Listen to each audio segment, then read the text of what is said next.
operandi. Anna, may I start us with a prayer? It's 7:01, and I know Sure. you have tons to tell us, but I want to just start, and I want to using our prayer that we do every General Assembly, and that's Sure. using the words of the Declaration of Independence and the Treaty of Guadalupe Hidalgo. In the name of Almighty God, nature's God, our Creator, we ask you for wisdom in our purpose, that your glory shine in this amazing task of reconstructing California. Put in our thoughts your ideas, on our tongues your words, so that through our actions, success will glorify you. For thine is the kingdom, the power, and the glory. Hallelujah. Amen. So be it. So thank you so much, Anna, for coming and joining us in California. It is we're very honored and blessed to have you join us. We are very, very grateful, all of us. I just want to make sure when we start out that you know who we are, because we don't know that you know who we are. So we want to make sure you do. We just uploaded our database, and it didn't have everybody on it, but it was 1,132 people on the database for California Assembly. We have state-of-the-art IT, security, hosting, automating responses, etc. We meet weekly, both three. General Assembly meets weekly on Mondays. The state militia meets weekly on Wednesdays. The general meetings meet weekly on Wednesdays.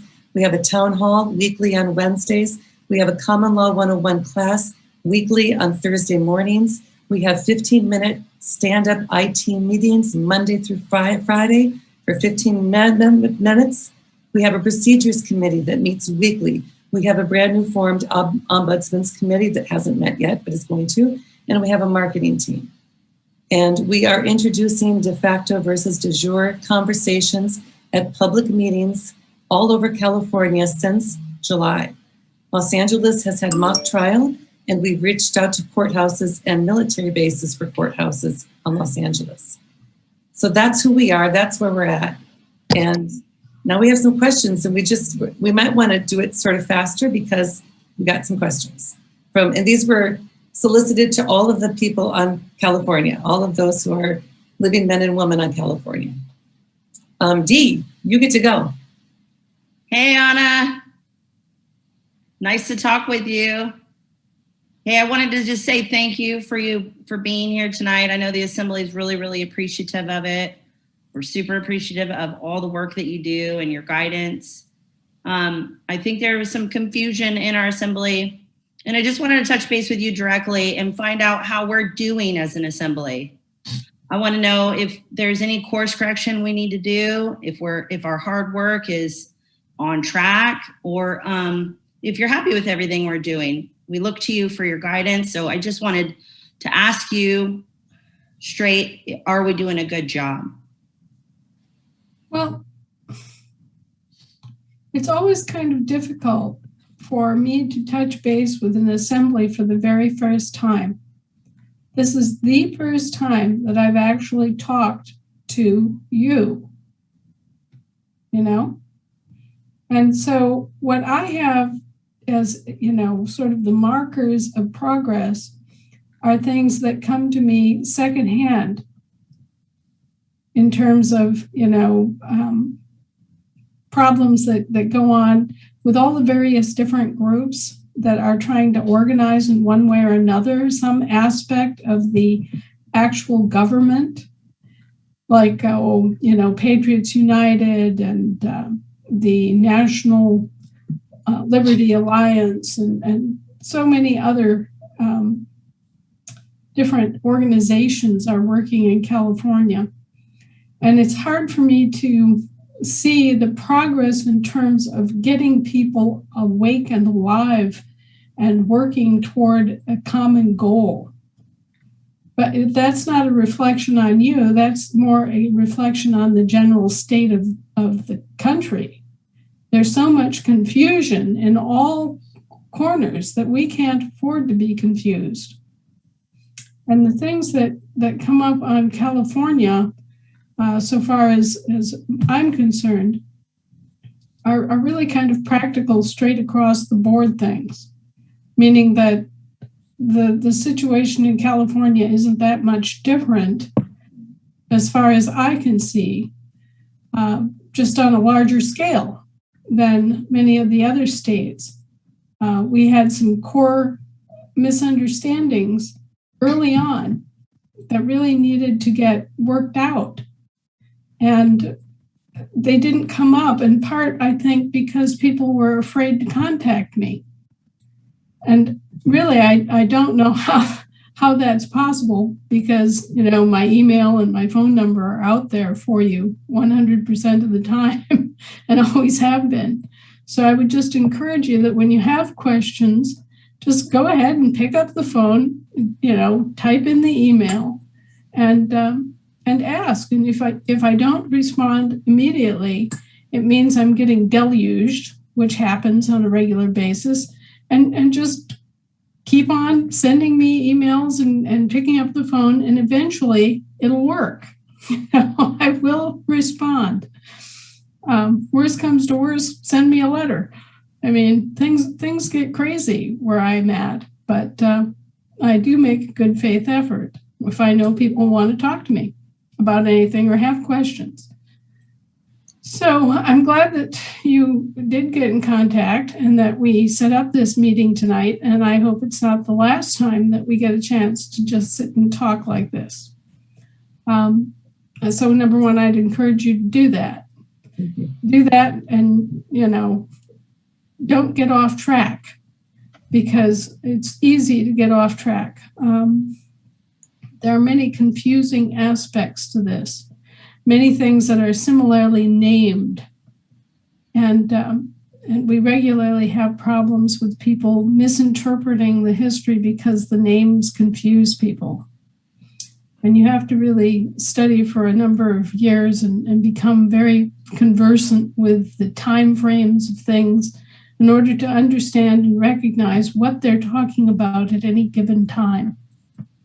So if you have questions about the nomenclature, how things are styled, how things are named, what's being talked about in a document, get in touch with me instead of trying to guess. Okay? Here we go, Anna. We got 5 pages. Yeah, right. Of questions. Yeah, Can exactly. I ask?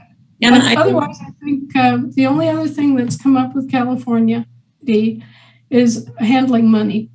And handling money is just a very straightforward kind of thing. You know, if someone walks up to me and gives me a donation for Audubon rights, I understand that that's money that's supposed to be used for me and the Living Law Firm and our research group, you know, and that's what it goes for. If somebody walks up to me and gives me a donation for the Continental Marshals, well, that's what it goes for. And so if somebody walks up to you and gives you a donation for the California Assembly, it goes into the California Assembly account, right? I mean, that's just common sense. And so I would just ask everybody to operate on that principle when it comes to money, that when someone gives you money for a specific purpose, you're honor bound to use it for that purpose. Thank you. Can you tell us, when is a state considered to be up and running? Is it when we're 2/3 counties are populated, last man standing, there's a court? What is that definition, and what is the basis for that definition? Well, their goal was to completely depopulate California and all the other states so that nobody was left standing on the land jurisdiction. Then they could come in and claim that the land was vacated and that they were then able to come in and resettle us as unknown parties, right? If you look for examples of this in history, you can see what Britain did to Ireland in the 1850s and 60s. They depopulated the country in a systematic manner. And then they came in and claimed that those persons who were left were unknown and of unknown origin. And until 1916, They ran roughshod over the Irish in ways that are almost unspeakable. Okay, so what they were intending to do was the same thing. They were just updating it to modern times and getting ready to do the same thing to us. But if there are at least two people, remember, this is all kind of predicated in a crazy way on Bible, where two or more are gathered. So if you have at least two people who are claiming their birthright political status, you can invoke the last man standing rule, and you can witness the fact that there's still someone there. All right? Now, the last man standing rule is a contract concept. If you have a contract and you have, say, 5 parties to that contract, and 4 of them disappear, go bankrupt, whatever else, the last man standing gains control of the entire contract and anything that's associated with it. So that's what the last man standing is about. In this case, the last men standing on California were 2 elderly gentlemen who heard the call back in 1988, and they knew what I was talking about. And they came forward and they proved up and demonstrated that they'd been born in California, had lived there all their lives, and had no affiliation with the United States or the territorial government, and that they were willing to stand up and say, yeah, okay, we're Californians, we're still here, hello. And so the attempt to claim that California was vacated was defeated by just 2 old geezers who, stood up and said, yeah, we're Californian. And so that's how that works. So as the Federation, looking at when a state is fully assembled, we would just need 2/3 of the counties to have last man standing. No, it doesn't. No, last man standing works at a different way and a different level. Last man standing is an heirship. This is where you are the inheritors of the land of California. And you can be an inheritor of the land of California with never being a citizen and never having an assembly or anything like that. Okay? The government is a whole different deal. The assembly in California will be fully assembled and will be fully seated when you have all 4 of your basic pillars up in operation.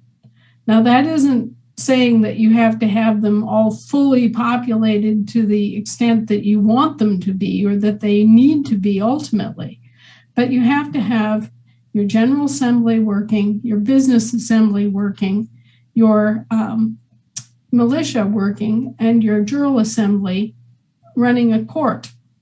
At least one court has to be fully staffed, vetted, and in place. So those are the 4 big things that you have to really work on. So California has that close. We were so close to a court, and then we lost our bondsman for the state. Los Angeles had a court, and then we lost. We just, they go in and out like that. So we're very close to that. We're very close to that. So are there any other specific, like when would you say that we were standing?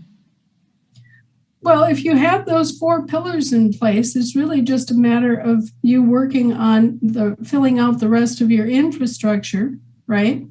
And then the assembly is in place. It doesn't mean that you are totally in charge of everything, because you have delegated away some powers. You've delegated away international powers to the Federation and to the Confederation once it's up and going again. So the reconstruction then kicks in. As soon as you get the assembly up and standing on its feet, and you have enough activity and enough committees that are doing enough of the functions. Am I, making that clear? Mm-hmm. Okay, once you get enough people organized and you're actually getting those functions taken care of, then you can start looking at forming your state of state and actually doing the reconstruction that's necessary. So first you have the state assembly, and the state assembly is the state, right? You are California. Then the assembly organizes the state of state, the missing state of state, the American version. We have a state of state called the state of California, right? But that's a foreign entity. It's a business entity that was organized offshore and brought here. And so what you're doing is organizing the American version of that. And you will have oversight of that. And you'll have to pay for it, which is the other aspect. I was just talking to North Carolina today about this, the same thing. You'll have to charter a state of state organization, and that has a particular style and name to reconstruct the government at a federal level.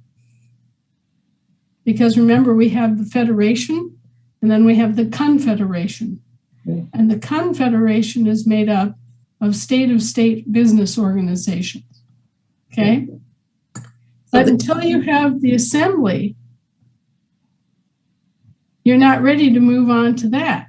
Correct, I understand. So the counties don't really play in that. It's just the state, the pillars of the state and the committees and the functioning of that. The counties don't have a play. Well, the counties are a different entity because the counties hold the national soil jurisdiction. Okay, the beauty of what we did and the way we did it was that we came back from where we were shanghaied in the international jurisdiction, came back to the land, and as we came back to the land, we also populated the counties because everybody that joined the state assembly also lived in a county, right? Mm-hmm. So the counties are forming the national soil jurisdiction. And that's a union state, okay?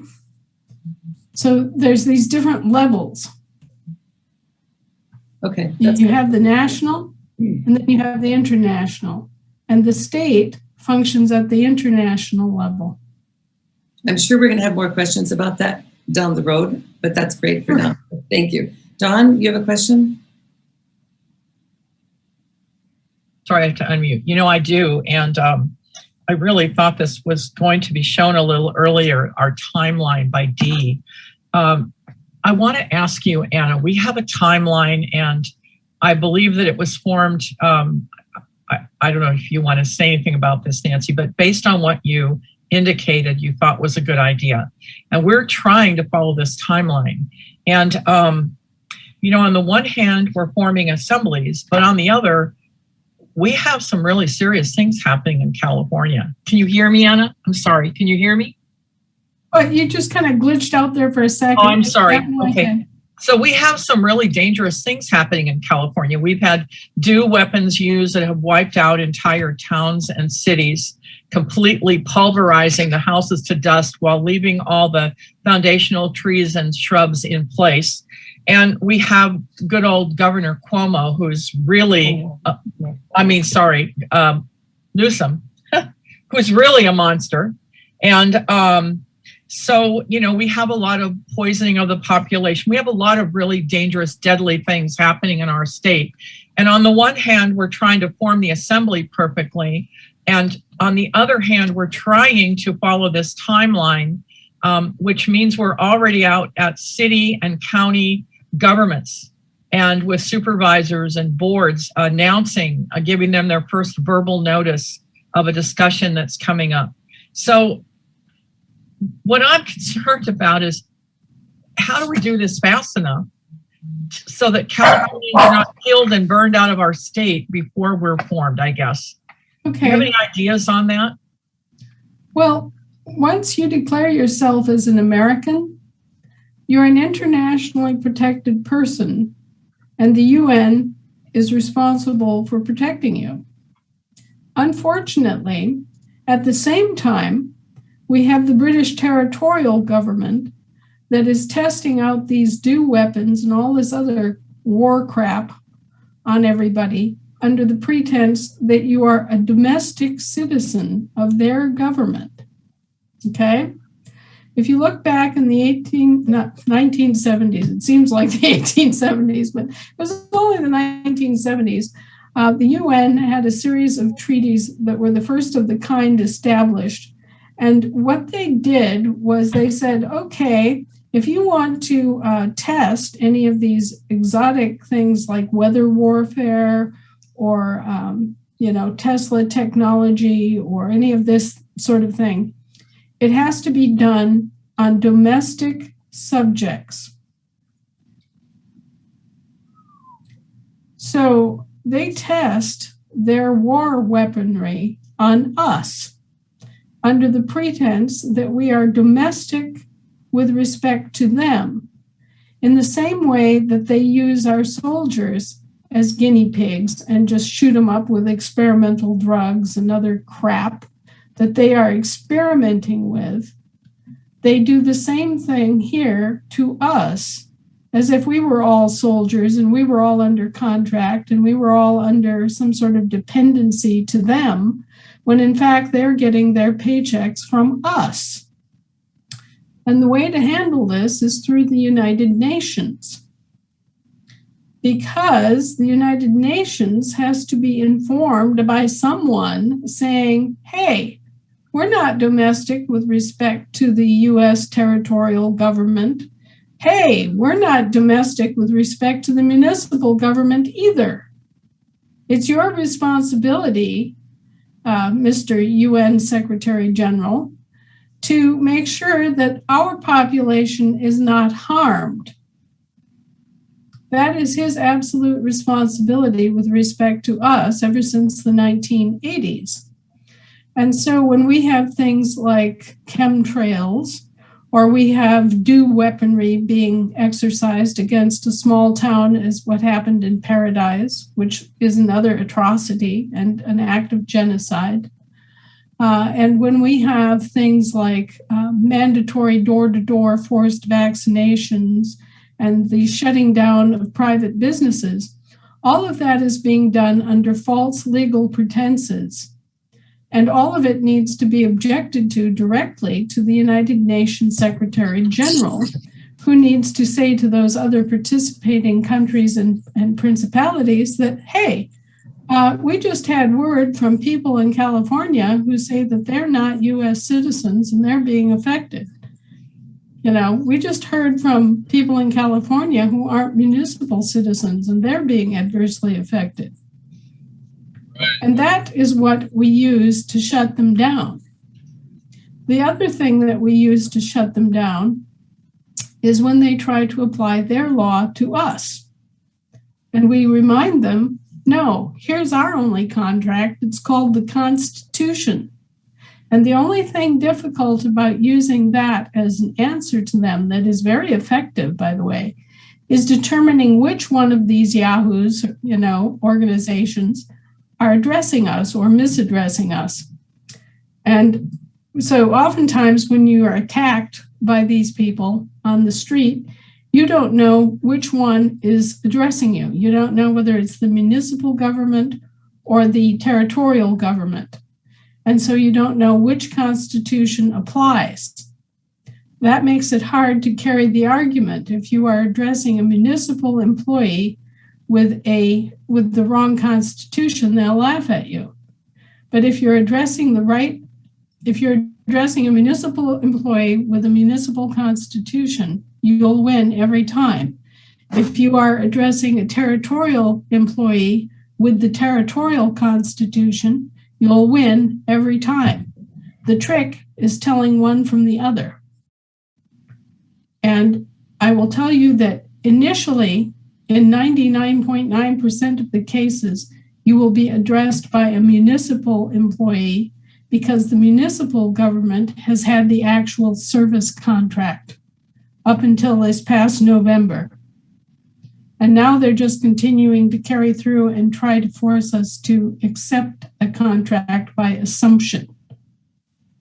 But so far, they haven't been able to do that. So they're just continuing to carry on, and the Pope is continuing to pay them out of his own pocket for once. But anyway, these are very effective means that we have that we don't typically know that we have, and therefore we don't use. Complaining to the UN is effective, and also bringing up the correct constitution and putting it in their face is very effective. There's a young man named Harley Bourget who has been highly effective in doing exactly that, just simply pointing out the fact that, hey, all this other stuff doesn't apply to me. Here's what applies to me. It's called the Constitution. Here's what the Constitution says. And we all need to study the Constitution because that is the only contract that they have that can be applied to us. And the same token, there's always the other side of the coin. The constitutions are the only contracts we have with them, at least potentially. But then they also are obligated to perform. So one of the things that the state assembly can do, and nobody else can do, is to enforce the constitutional contracts against, pardon me, just a minute here. There. One of the things that you can do is enforce the constitutional contracts on these rats. And you don't do it necessarily at the local level. You start at the level of the principals, because you are principals to those contracts. Does everybody understand the difference between a party and a principal? I think so, and if we don't, we're going to look it up as soon as we get off the call. Okay, so principals are sovereign powers. Okay, California, the state, is a sovereign power.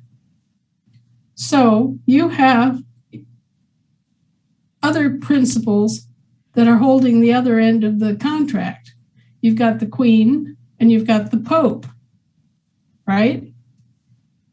Two constitutions, two contracts that are in play, and two other principals that are not doing their job. Okay, so together, the states, acting as the federation, have the ability to hold the Queen and the Pope accountable to the constitutions. And that's why when you declared yourself as a Californian and the subsidiaries, the subcontractors of the subcontractors of the subcontractors come after you, you have the means to go back and say, hey, wait a minute. I didn't agree to let you experiment on me or close my business or any of this other rot. And if your courts address me or misaddress me, I'm going to object. And I'm going to take certain actions which are going to shut your courts down. Now, we were discussing today, how can you shut their courts down? Well, ultimately, you shut their courts down by giving notice that your courts are up. Once your courts are up and rolling and actually functioning with respect to you, then you don't have to answer to their courts unless you are actually in their jurisdiction. Like if you were on a Navy yard or visiting a federal institution, you would be on their turf. And if you committed a crime on their turf, you would be subject to their court. But if you're just a Californian wandering around in your own backyard, minding your own business in your own little town, then they have nothing more to say to you. And that's already decided. That was decided in 1866 by a Supreme Court ruling that still stands, Ex parte Milligan. And so when your courts are up, their courts have to stand down.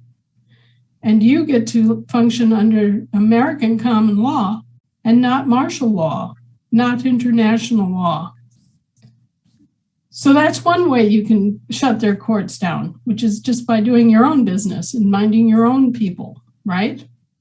The other thing that you can do to shut their courts down now is to start forming litigation committees, where every time one of us gets hauled into one of their courts for any reason, be it tax, be it child custody, be it anything, anytime that they misaddress one of us as if we were one of them, and they try to hold us accountable to their statutes, well, then you have 5 people go with the person who has been summoned as a defendant, right?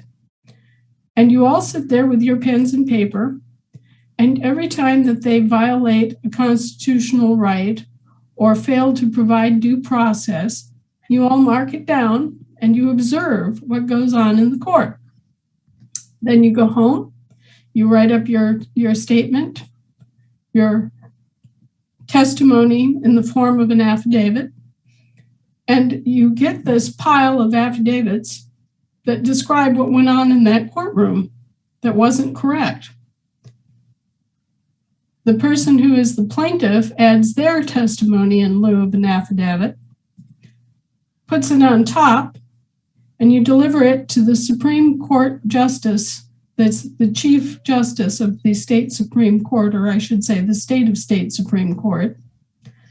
And we've gotten this down to such a science that in some cases it takes less than 45 minutes for the case to be dismissed and the judge to be dismissed. Well, thank so you. when the judge is dismissed, that's a real flag, then that just goes through the entire legal community like poop through a goose, and they go, oh my, we better start doing our jobs. There's a lot of people on the call right now who are taking voracious notes, and we have recordings, and I bet our litigious committee will be up and running in a second. That's what I want is poop through a goose. Can you wait 1 second, Nancy, because I'm not sure, because I do have a question that was included in this. And by the way, thank you, Anna, that was wonderful. What a breath of fresh air. So we have been trying to follow a timeline, and I don't know if you're aware of our timeline, and I'd like your comments about it. And I just want to make sure I'm not sharing out of turn, but is this all right? I thought it was going to be shared. Yeah, it comes up a little bit later, but it's the all right, I can do it later. Well, we're here now. We might as well do it. Okay, do you want me to screen share? It's based on your notice, Anna. You gave notice on March 4th to the federal government to vacate, 1 year's notice. And then David Lester Straight's timeline. So we backed it in, and that's our master plan. So right now we're giving notice to the meetings, and August 30th that we start the conversation. Is that right? You want me to show it to her, Nancy? I've got it up. Look, we gave them time to get prepared. Right. We gave that notice to the principals. The principals have yet to give it to their underlings, their instrumentalities, they're called, the agencies, the subcontractors of subcontractors. And what we need to do above and beyond all else is maintain the peace, because the peaceableness of our assemblies can't be called into any significant question if we're to continue and to be unmolested, relatively unmolested. So, the timeline, I think, has been quite impractical in terms of what we could accomplish in terms of the money and in terms of the banking structures that are needed to enforce it and all the other aspects of it that have to come together. We were supposed to have funding in April of last year. And by various subterfuges and various excuses and foot dragging in general, we're now at the point of having our own banks up and beginning to get organized and beginning to get transfers of assets in. But without assets, what are we going to do about taking over, say, courthouses? At most, at this point, we have enough people to put together maybe 2, 3, 4 juries, 4 jury pools, say. And we could occupy some of the space in some of the courthouses. But we don't have the kinds of numbers and the expertise and the money to support those facilities as yet. When we do, when there's a wholesale, what's called a lawful conversion, then all of that will just fall into place. But getting in the face of the de facto incorporated government doesn't serve our interests before we're ready to actually take over the responsibility. So we had I won't call it a firm timeline by any stretch of the means, but we had an idea that we could, within a year or two, accomplish what needed to be accomplished. And we're now right about in the middle of that projected period. But all of these various delays have resulted in a situation where even if we had control of all those courthouses, we couldn't make use of them and we couldn't maintain them. So job one remains getting our courts up and functioning, even if they have to function in the basement of a church for a while. And then we can begin the conversation and should begin the conversation, but they're going to laugh at us to begin with, and then they're going to go, oh my God, and then they're going to finally say, okay, well, you can have this courtroom in this courthouse, and bit by bit, as more Americans return, then we'll have the numbers and we'll have the reasons to want more courtroom space. And their role will diminish because they'll have fewer and fewer cases. Just naturally, as the population is shifted back into being the lawful citizenry, and we're addressing them under the public law instead of any private law, they will get a relief of their caseload, and we'll have an increase of our caseload. So does that make sense? Yeah. What do you recommend then as a trigger for us to do that plan, or do we throw away that plan? The plan you wrote an article about it with David Lester Straight, a strategy on how to change a de facto government into a de jure government. I didn't write anything with Lester David Straight. No, you wrote about him. No, you wrote about his. I wrote about him. Yeah. And I'm not challenging that. I want to plan for forward. What do we do now with it, right? So do we wait for a new date from you? Do we keep on going and have, obviously we keep landing people, we know that, and we keep doing what we've been doing. But is there a plan forward? Well, I think that particular plan was based on a best guess that didn't come true. Okay. Mm-hmm. We are now in the process of getting the funding. Once the funding comes through, then all hell breaks loose. Okay. All of a sudden, you have all the means to hire people. You have the means to organize. You have the way to rent space, buy space, do the things that need to be done to act as a responsible sovereign government. Because right now, it's all just volunteers, and it's all just our Shanks Mare and our sweat equity and whatever donations we can individually contribute, which is not sufficient to take over and run the megalith that has become the government. Even if we intend, as I think we surely do, to reduce the footprint of government very significantly, we still have to have our ducks in order. We still have to have our assemblies properly set up and organized. We still have to have funding of some kind from somewhere doing something, right? So that we can take on the bite that we have to take. And my best estimation is that we are still a little way away from having funding. Okay, great, perfect. So when we hear we've got funding, we move. And we got a plan, so we'll just execute. Okay, perfect. Perfect. That gives us time too. Thank you. We do need people. Oh yeah, no, we're not stopping there. 1,132 people is wonderful. It's still a very big state. Tiny, we know. We're very aware of that. Carmen, you had a question? Do you want me to keep going or do you want to ask it?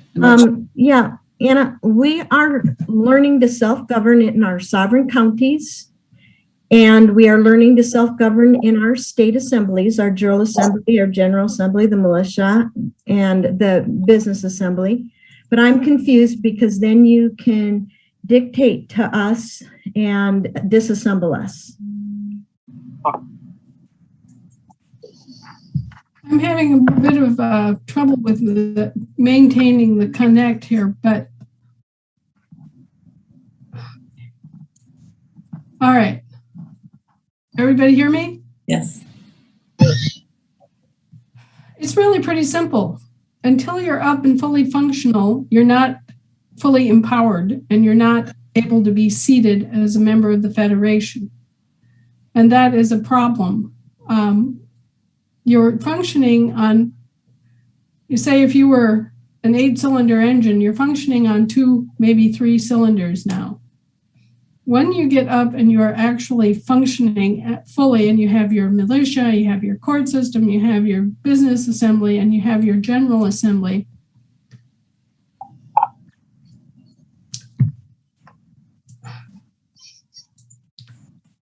I don't know why that's happening, but when you have all those pieces together and they're, reasonably working for you,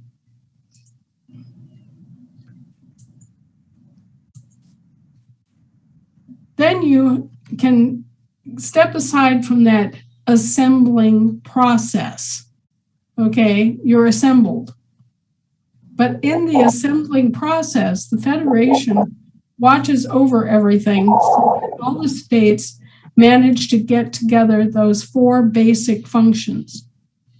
Every state has to have those 4 basic functions in place and working before they're fully separated. And I guess you might think of it in terms of a baby with an umbilical cord.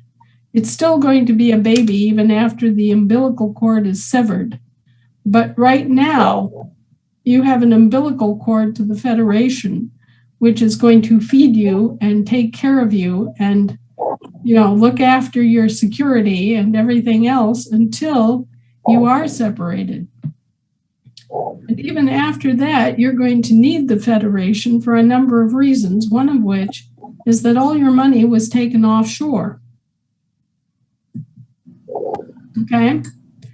So that's in our jurisdiction, and we have the mandate and responsibility to go after those lost assets and locate assets and return them in whatever way is lawful and legal to the states and to the people in those states. So you're going to want to keep under the wings of the Federation for all of those functions. You're going to want to rely upon our expertise for legal counsel because, as I said before, it takes years to be able to sort through all of the deceptive name games and other things that go on with the federal government. And so you're going to want to have the Federation there, and you're going to be asking us questions if you're wise, because it's too easy to lose your status as a state assembly. We just recently had a case where some state assemblies, thought they were going to form a state charter. I don't know where people get these ideas, but they, went right back into the whole business of being a state charter and therefore a state trust and therefore under the hegemony of the British government. And so people say, oh, be afraid of the Federation. You need the Federation. You're not going to survive without the Federation, and you're not going to get your money back without the Federation. And I think it bears saying again and again and again that the Federation is not the federal government. Somehow there's been some misunderstanding somewhere in somebody's mind where the cross wires went. The Federation is the federation of states. The state assemblies, just like you, all of them coming together and acting in their own best behalf to get what they need out of the international jurisdiction. This is the fundamental thing that people are not getting. They're so used to association with federal that they think, oh, well, that's the federal government. No, it's not the federal government you've ever known. It's the federal government you're owed, but which you've never had. It's the federal government that's supposed to be protecting you and your interests internationally, which long ago was reduced down to these subcontractors. So in fact, you've had nobody taking your side in anything for the last 100 and some years. Well, thank you, Anna. You've been very clear on all of that. With that, though, who are the employees? Who are the federal employees? I feel like there's a bottleneck, just like California had. Oh, did we have a bottleneck? Poor Caesar and poor Wayne, they were bottlenecks. And it took a lot of work to get that unbottled so that communications could flow and work could get done. We've got, more than 20 recorders right now, more than that probably. So who are the employees of the Federation? Who are they? How do we get a hold of them? How do we reach them so we don't have to go through the bottlenecks? Is there a way to do that?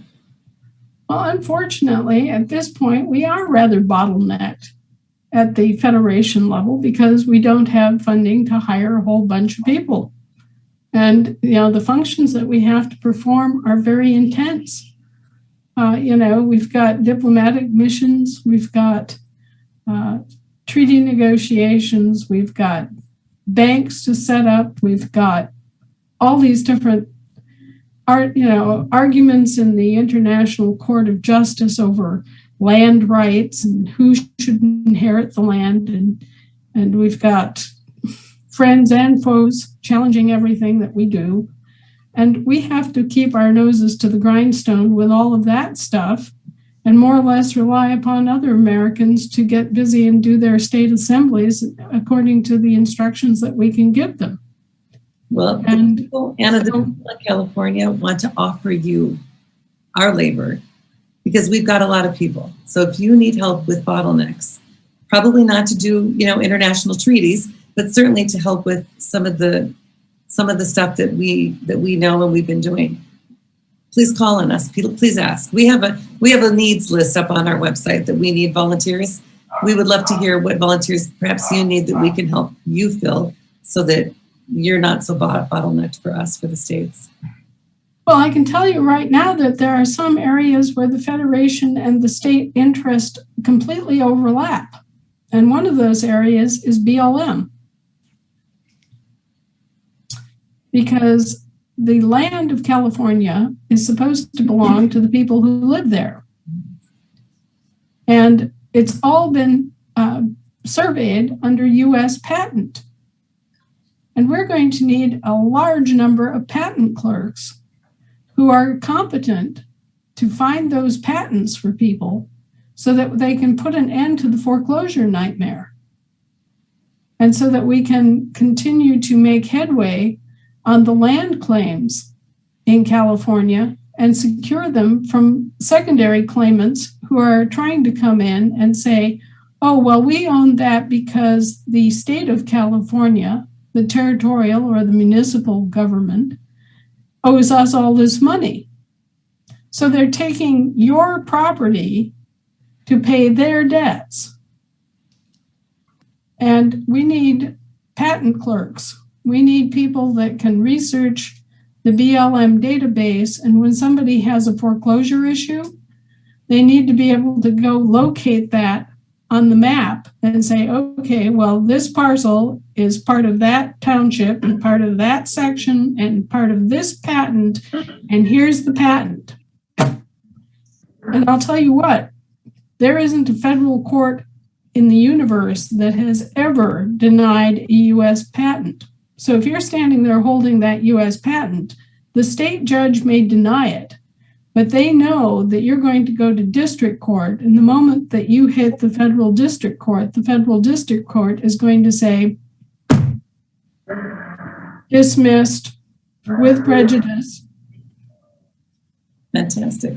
So this is one way that we can end the foreclosure nightmare for many people, is simply by doing the patent research.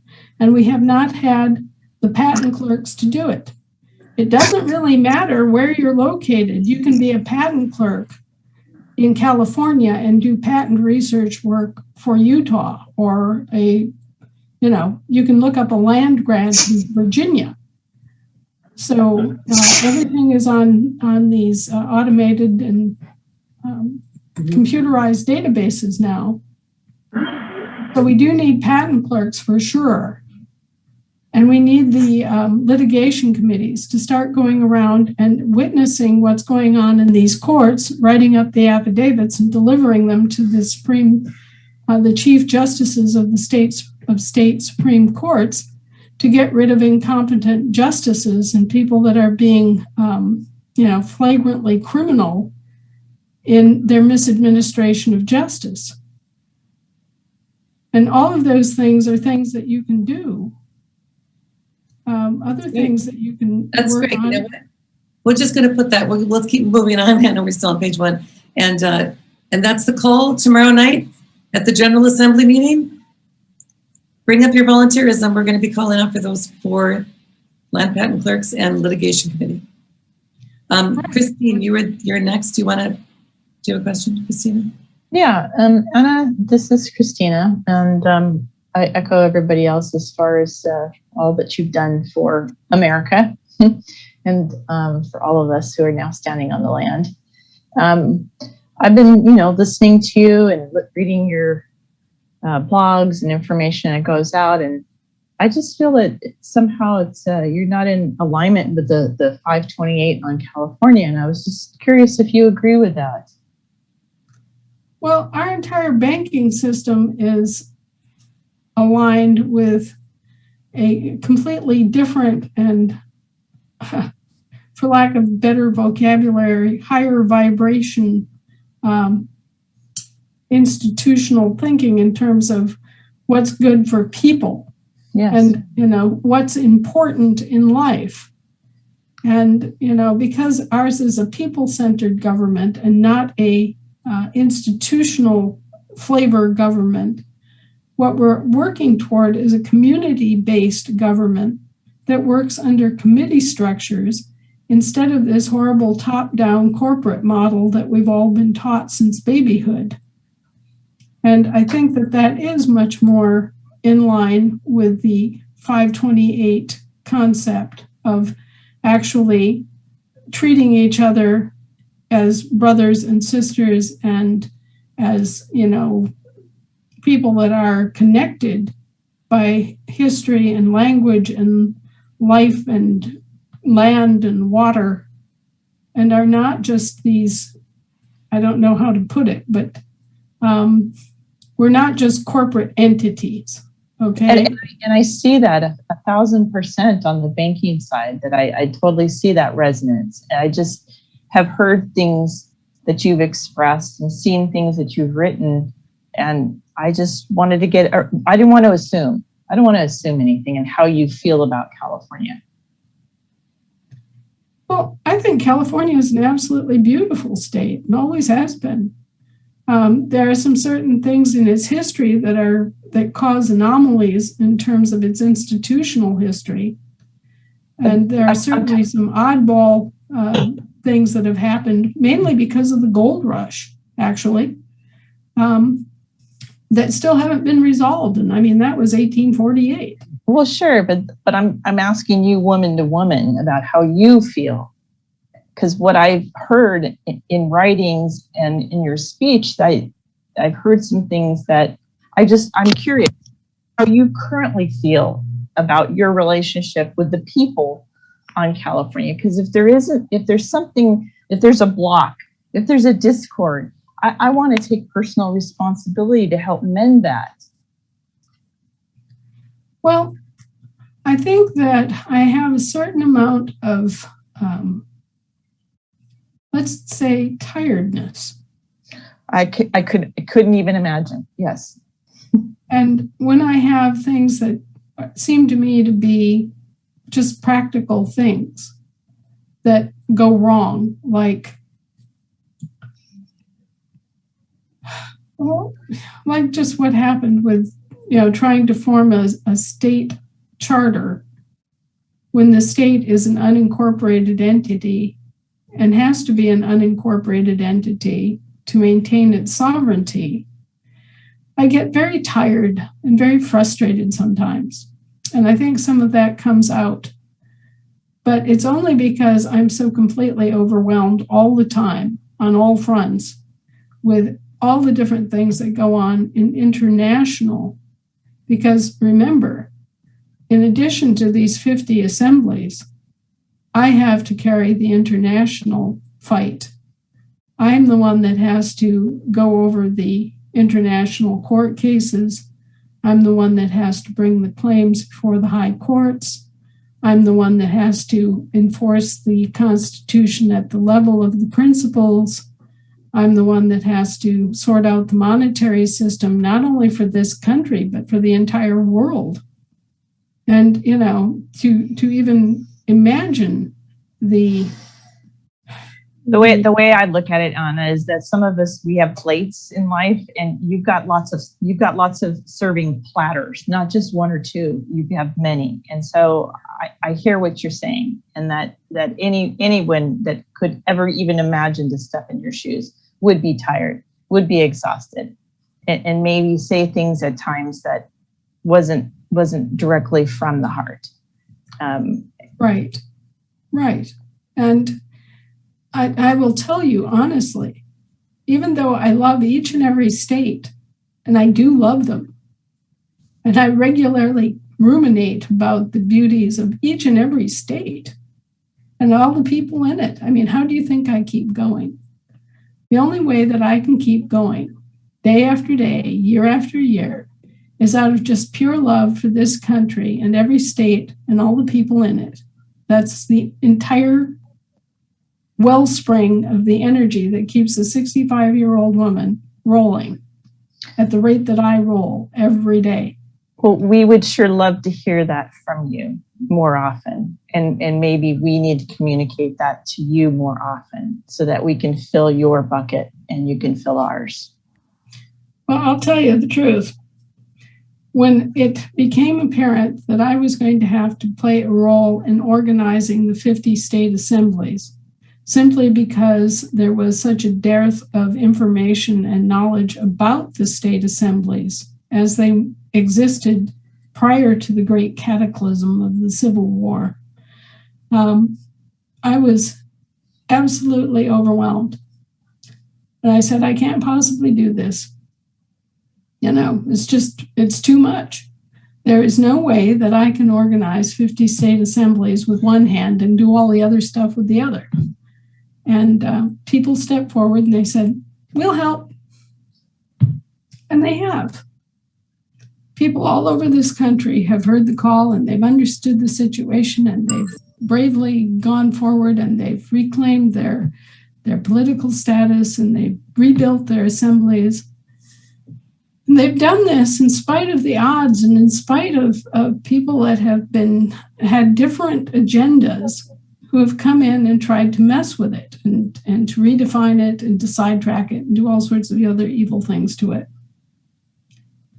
But I still feel like we need to have more people with more legal expertise and more experience in the law on our staff.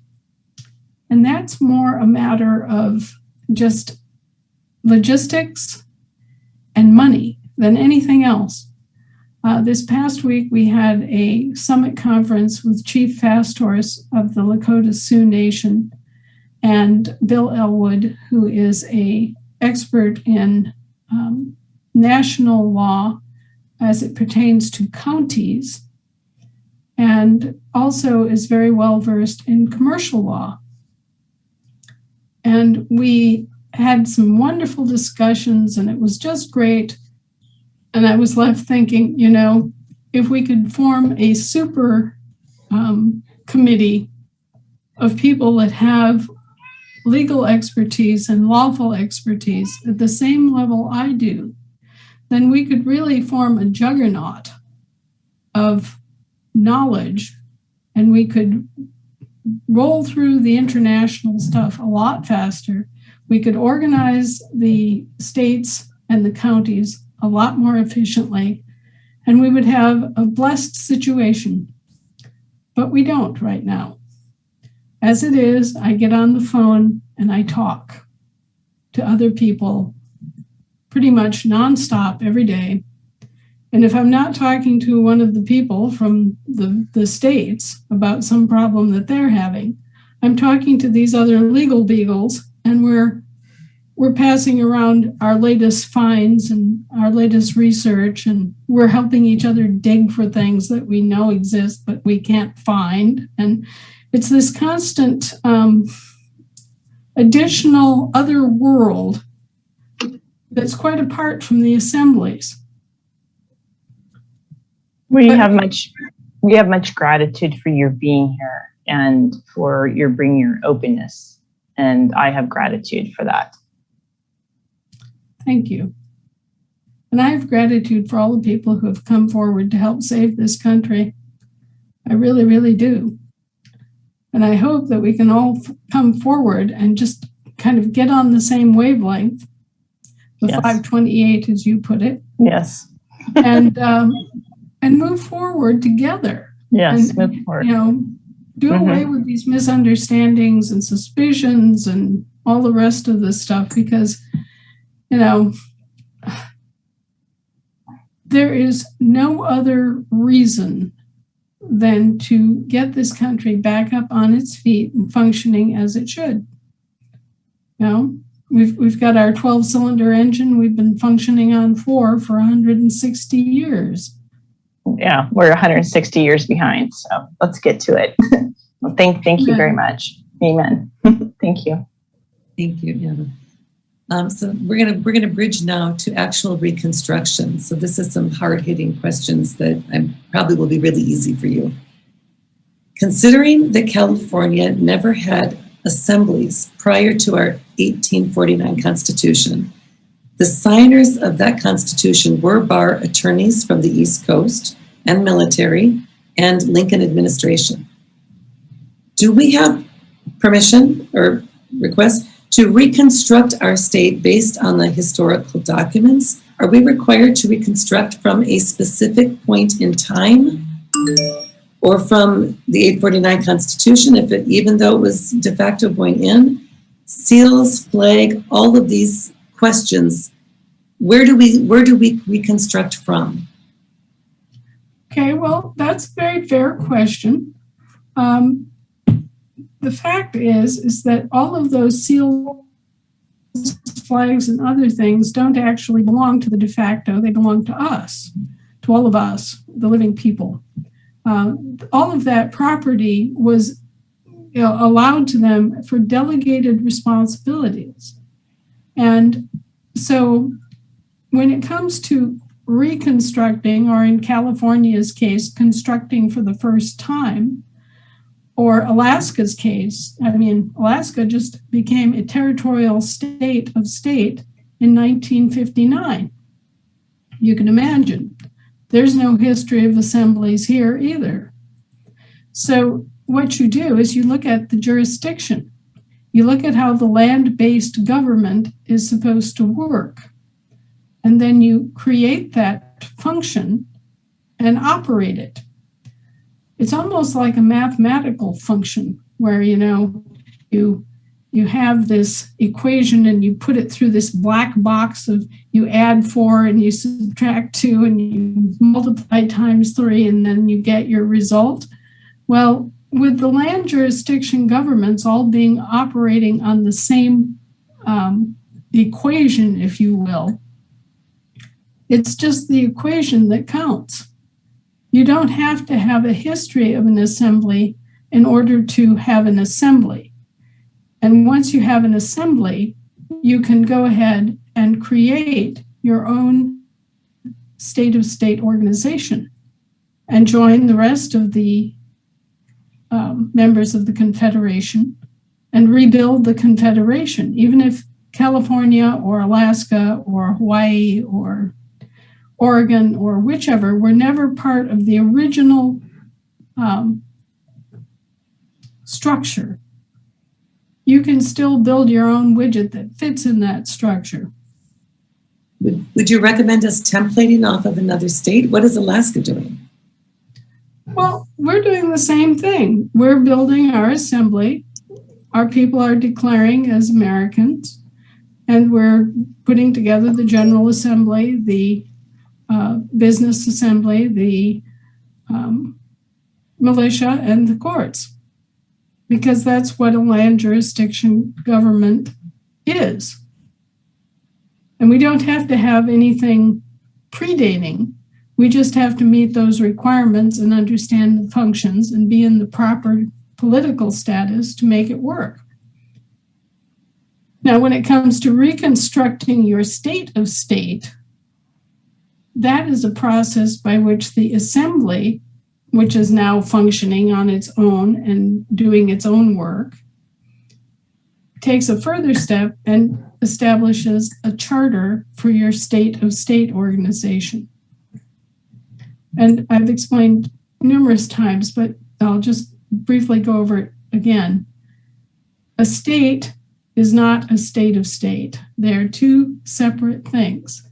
The state is responsible for setting the goals, the direction, the budget, oversight, making decisions about things as we have already, like enrolling the Western states, outlawing GMO humans as property. Important issues can be decided now by the state assemblies. And that just increases over time. But the state and the state of state are two separate functions, two separate entities.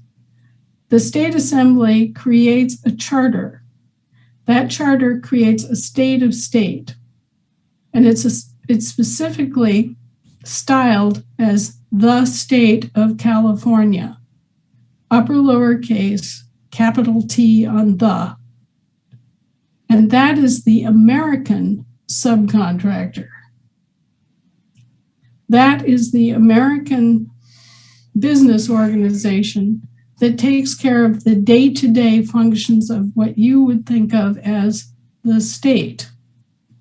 You know, the things like taking care of licensing businesses, granting charters to other corporations, collecting any taxes or fees that are due, managing public lands, state parks, all that kind of stuff that the state assembly isn't really set up to do. The business organization takes over and does. Okay, that's good. Dawn, do you want to go next? Yeah, so thank you so much, Anna. We've actually had some counselors at law that are very highly educated in common law, but I'm sure not as much as you, suggest that we possibly could be looking like we're creating a new government within the government, which is insurrection. So we have been concerned. I just want you to know. And I want to know about seals, flags, and things like that. Is that the same for the counties? Do we need to, for the suggestion has been put forward that if we create new seals rather than using the old original ones, it looks like we're creating a different new government. So could you comment on that, please? Well, all of the seals and flags and things belong to the people. They don't belong to the corporations, right? So we're not the ones that created a separate new government within a government. We're not the ones acting in insurrection. They're actually the ones that claimed an emergency and seized upon powers that were never granted to them. So the only insurrectionists in view are the territorial government and the municipal government. And when I hold them feet first to the fire on this, they go, yay. You know, we didn't do anything like that. Well, yes, you did. Well, it was an emergency. We didn't have any choice. Well, no, it wasn't. You could have gone to the people and told the people what was going on, and we could have conducted rational elections, and all of this would have been done and over by 1866 instead of, you know, dragging on for 160 years. Well, and, you know, and then finally they give you this slant-eyed look and they say, well, you know, if you knew that this wasn't right, why didn't you guys all get together and do something about it long before this? And the plain fact of the matter is that they did everything they could to obscure what was actually happening. They didn't tell us, they didn't educate us about it. They didn't help us in any way, shape, or form to regain our feet after the Civil War. In fact, they did a lot of skullduggerous things to prevent us from taking the proper action after the Civil War. So, you know, I'm not too worried about our position. I'm worried about their position in terms of insurrection because the way things stand, they're the ones that committed treason. And they need to be thinking very seriously about their options going forward because just like I woke up and realized that, oh my goodness, if I don't get on my feet and report this and object to it, I become an accomplice to it. They have the same sort of scenario. Once they know the truth and they continue to go on as if they don't know the truth, they are becoming accomplices to the crime. And this is crime. This is not about politics. This isn't about, you know, your political identity. This is about crime. Has nothing to do with religion, race, Democrat, Republican, or anything like that. This is just plain out and out crime. And unless they want to be accomplices to that crime, they need to stand up and back us. So a little more about this, and then I have a question concerning the number of counties. So, for example, a lot of governments here in California are still using their original seals. So then if we use the same seal they are, well, I guess we're restoring that government, but we're also, I don't know, it doesn't seem like I want to use the same seal as the pretenders that are creating all kinds of false information. Can you just give a quick opinion on that, please? Well, seals belong to the realm of the international. And so they seized upon our seals and have been using our seals in the guise of being the territorial government, in the seagoing territorial government, in the absence of the actual government, okay? So those are our seals. They belong to us. They've always been ours, just like the flag is ours. And all these different things that are taking place in the international jurisdiction are taking place under a mirror-like sleight of hand.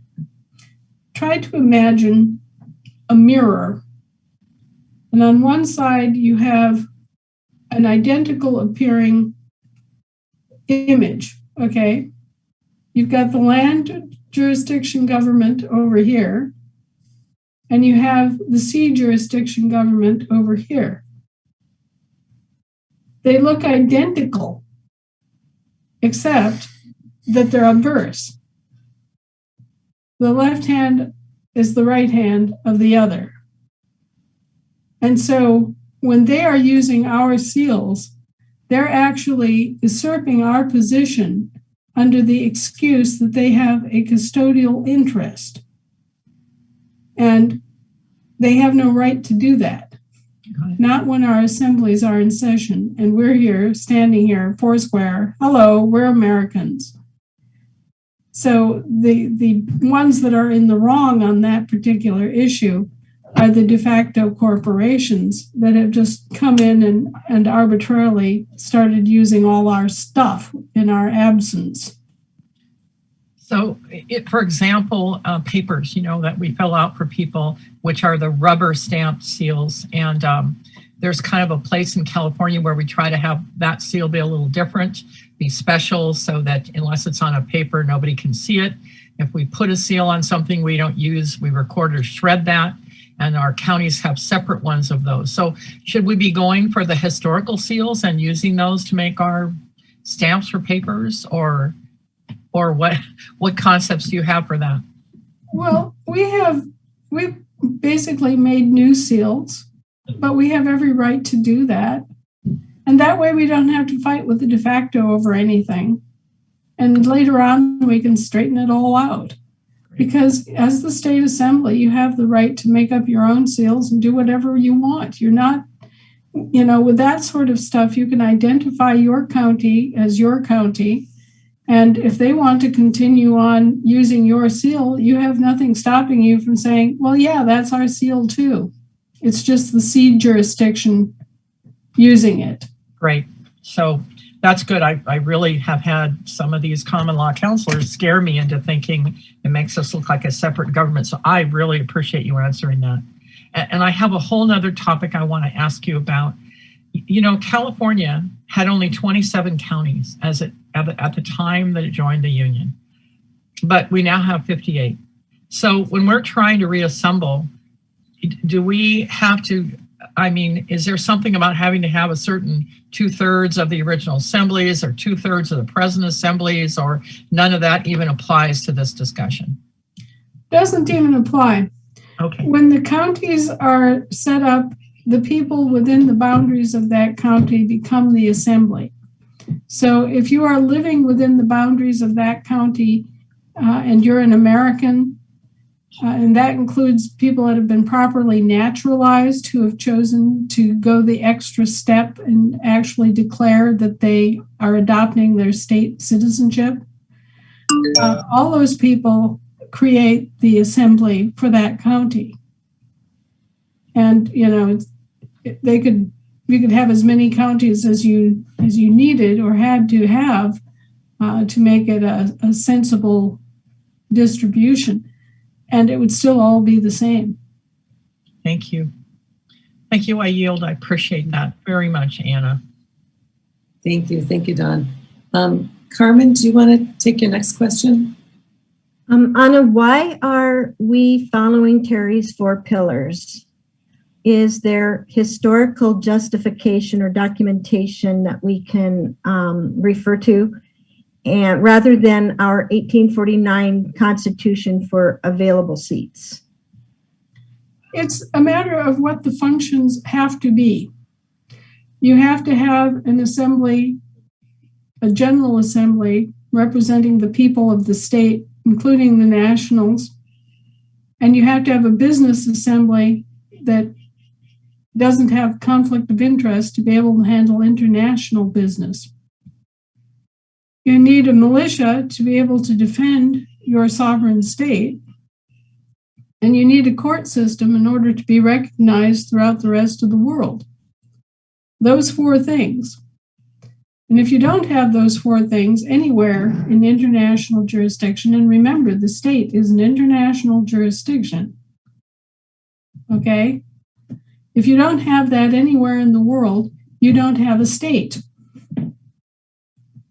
And our forefathers actually went forward and created the business assembly by almost default, because what they were concerned about was conflict of interest.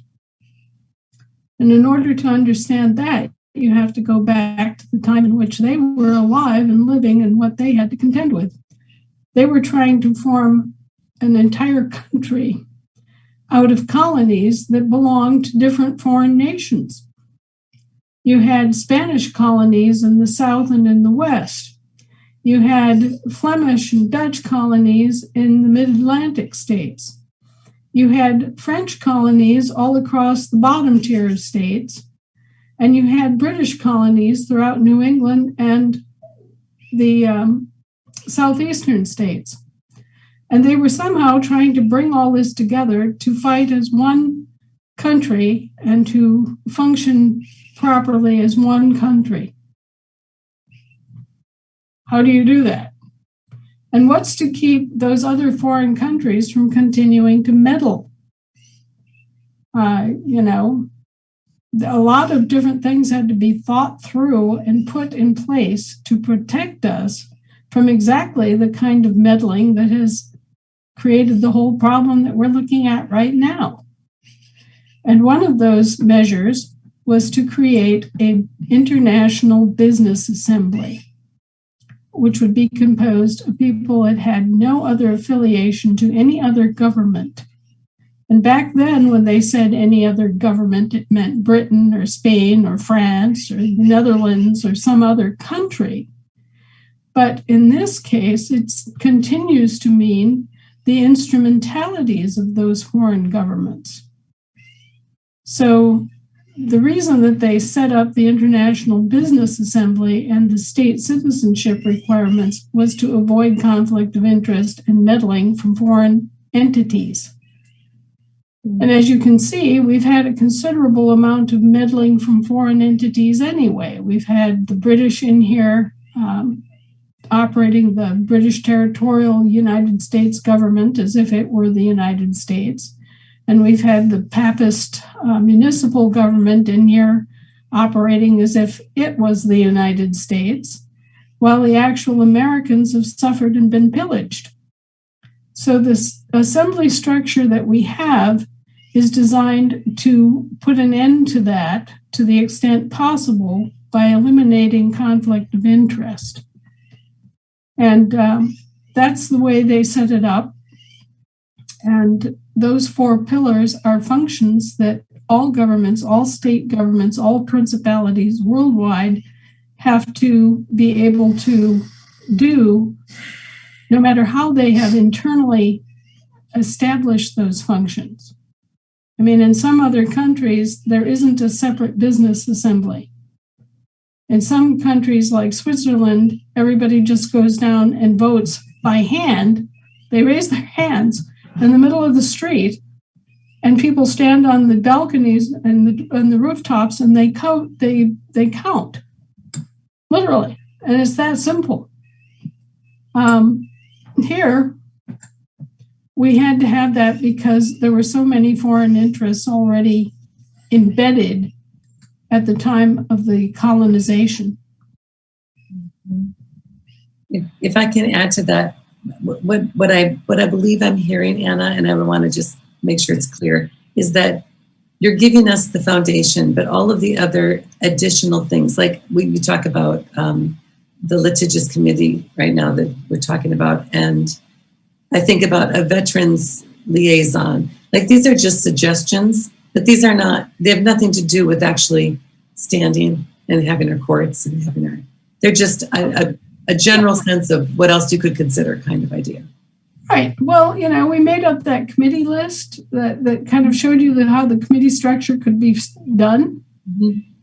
You know, that isn't some sort of mandate telling you have to have this committee. That's just showing you what you can do to support the 4 pillars, the 4 basic assembly functions, and how you can organize it better so that you have more help being delivered to the people. You know? Perfect. Carmen, are you done, or did you have more? And if not, I had one more. If reconstruction is to be done at the county level, I'm a liaison for the 50 states, and we're talking all about the county level in it and reconstructing the United States from the county level because they have sovereignty. Why do we not elect 1 senator on each county and representatives or assemblymen, as in California, according to the population on each county.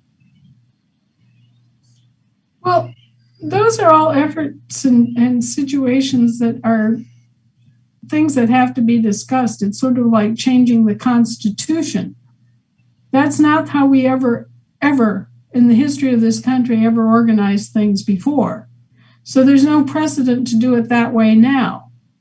And what we're trying to do is to reconstruct what once was and use that old machine that's in the back 40, and get it booted up to a point where we can consider making changes.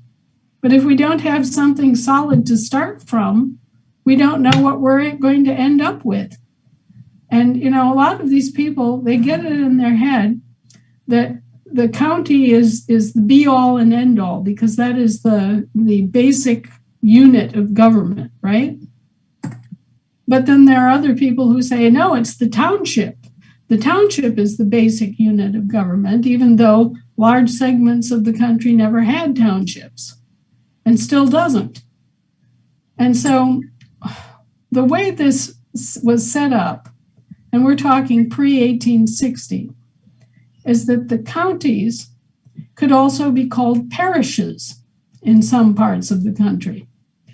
And they had their own parish law, still do in Louisiana, by the way. But what you're talking about is a level of units in government. So you could have a parish in Louisiana, and you could have a county in Wisconsin, and you could have a collective of townships in Maine that make up a county, okay? And you have all of these different units that occupy the same level. They are forming a layer, like a layer cake, okay? The county layer underlies the state layer.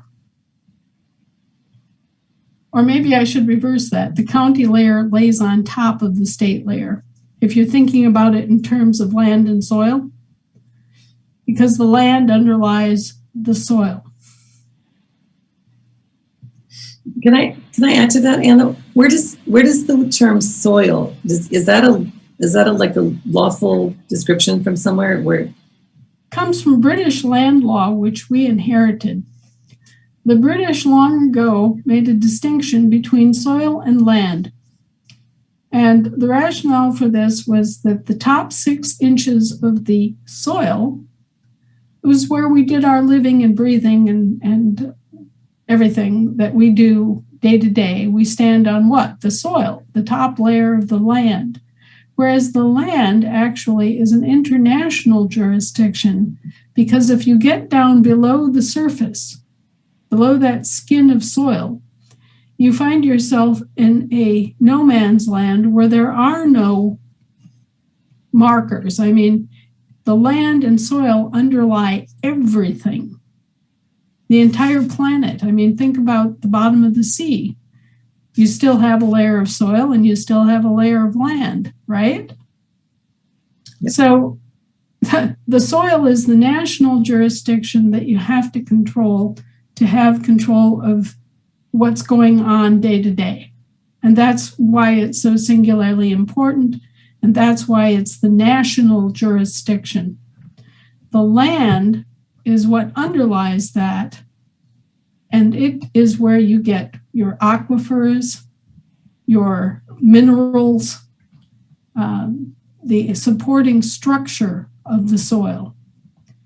And you have to have both together in order to have something that works. Because if you have the soil above the land, what happens if the land disappears? Then the soil just caves in and you have this reiteration of a new whole situation. And if you have the soil, but you have the land, but you don't have the soil, then you don't have control of what's happening day to day in your lives. So from British land law, which we inherited, the soil is a separate jurisdiction. Okay. And it belongs to the counties. Perfect. Thank you. Christina, did you have a question? Ruth? Yes, thank you. So there's been some confusion, and you may have already answered this question in the beginning, but that because California was vacant, abandoned, I guess, different words to describe that, that there needed to be a claim on California. So I don't know if that has been done yet. Does that need to be done still? Okay, our position is that California was never vacated. The people were simply left uninformed and defrauded and misrepresented. So, you know, we do not consent or admit to any such vacated status. That's something that certain self-interested, mostly British entities would like to claim, but we never give an inch on that one. And as for claiming the assets, we've done that. We began with the municipal government assets, which are the service contract assets, and then we rolled it back to the territorial assets, and each and every one of those were claimed all the way back. So those liens and claims are already established in international jurisdiction, and you don't have to worry about them. They have been... Yeah. That's part of what our team did over the past 20 years. And those are all still in, they're still active, and they're still protecting everybody. Beautiful. Thank you so much. Appreciate it. Terrific. We're moving on to financial stuff, banking. So I know my question is, are you going to ask, is it just a matter of time and rollout for the states and the people to open up trust account, or not trust accounts, but accounts in a de jure bank? Okay, well, what will happen? We have the bilateral banking system. We found out that the banking system was always supposed to be set up in a particular way that was lost after the Civil War, just like so many other things were lost after the Civil War. What's supposed to be is we're supposed to have an international trade bank that has a wholly owned subsidiary commercial bank, so that the international trade bank is supposed to control the commercial bank. The international trade bank stands under public law, and the commercial bank that is owned by the international trade bank is forced to function under public law because of who and what owns it and administers it. Okay? Well, after the Civil War, this strict relationship of ownership of the commercial banks went away, and suddenly the commercial banks were like a bad dog let off its leash, and they just took off and started functioning as commercial banks do without regard for the public law. Okay, but now we've discovered this little flying factoid of history and realized how it was supposed to work and why it has broken down and why it doesn't work now, why we have a criminal banking system. And so we have moved to reinstitute the bilateral banking system, where every country has its own international trade bank and it has its own commercial bank at a national level, and they're both under the public law, because that guarantees the honesty and transparency of the banks. So we're busily building our bilateral blue dot banking system. And within that, you have the Global Family Bank, which is a trade bank. You have the Global Family Bank of Commerce, which is a commercial bank. You have the American States and Nations Bank, which is a trade bank. And you have Asan Commercial Bank, which is the commercial bank attached. Now, what will happen is that underneath the American States and Nations Bank, California, for example, will have its own international trade bank, and it will have its own commercial bank as accounts. Okay? And that way we assure that each layer is protected. The California Bank will be protected by the American States and Nations Bank. The American States and Nations Bank will be protected by the Global Family Bank. And in that way, you've got this kind of an interlocking structure that protects at a smaller and smaller level until it gets down to the individual account level. So, for example, California would have a state of California account, and it would have a county account for each one of the counties, and it would have a city account for each city. But then you'd have the county level, and the counties would each have their banks and credit unions that are set up so that they can distribute and have their work within the county. It could be, you could have a state bank, and then you could have a county bank that only does transactions within the county. Okay. So it's a timing thing again. We're a little ahead of the game because you're just going to up. Look, what we're looking at happening is at a very large scale. Right.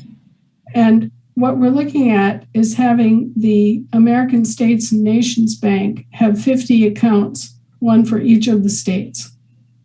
And from that account, being able to branch off and do all of these institutions that can distribute prepaid credit and also manage the assets, the physical assets that belong to California, the gold and silver.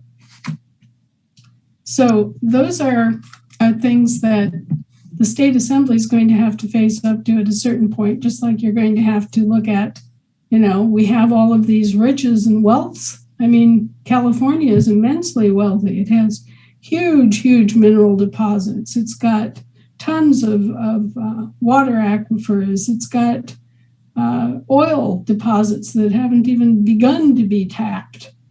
All of those natural resources actually belong to the people who live in California, not to anybody else. And so, this whole infrastructure has to be built up to manage all of that responsibly. But the immediate need of many Californians is just to get relief from public debt, which they don't owe. And you're going to be in a position to hand out the cards that give people the power to discharge their debts directly. We've been fighting this whole battle with the SIA, the Sign in America program, and we've had some success and we've had a lot of failures, but we've brought forward the claims that are based upon the public law. And that has finally resulted in admission that, yes, they do owe us this. And so the best way to handle that, instead of having to go through a bureaucracy, is to set up a vendor account and everybody have their own card. Christina, I'm going to let you take over this question because as a treasurer, you've got some more. You following on with the questions? I'm kind of getting lost here with the questions because we just jumped to Sign in America for a second. That's okay. So in regards to the banking, Anna, one of the things we were finding out was, or wondering as far as who the bank officers are going to be. Is that something that's going to be on what levels? I mean, is that going to, Nancy, is that? Yeah, well, we still don't, we don't know who anybody is at the federal level. You know what I mean? On California, we're lucky because we've got some of them, the people that live next to us, so we know them. But well, let me introduce you to Harold here, who is the bank steward for the American States and Nations Bank. Here he is. Hey, boss. Well, hello. Hi. nice to meet you. My name's Harold Hines. I happen to live in Alaska. I've been helping Anna as the boss for over 6 years on this work. One of the questions you asked that I'd love to answer is, what do we need to help? It's real easy. Send me the names of 3 people that we can absolutely trust. Because again, I'm not interested in anybody got a little bit about the edges. I need people that we can absolutely trust. And there's only a few of us, frankly, right now. And so even adding 3 from one state would be a huge help.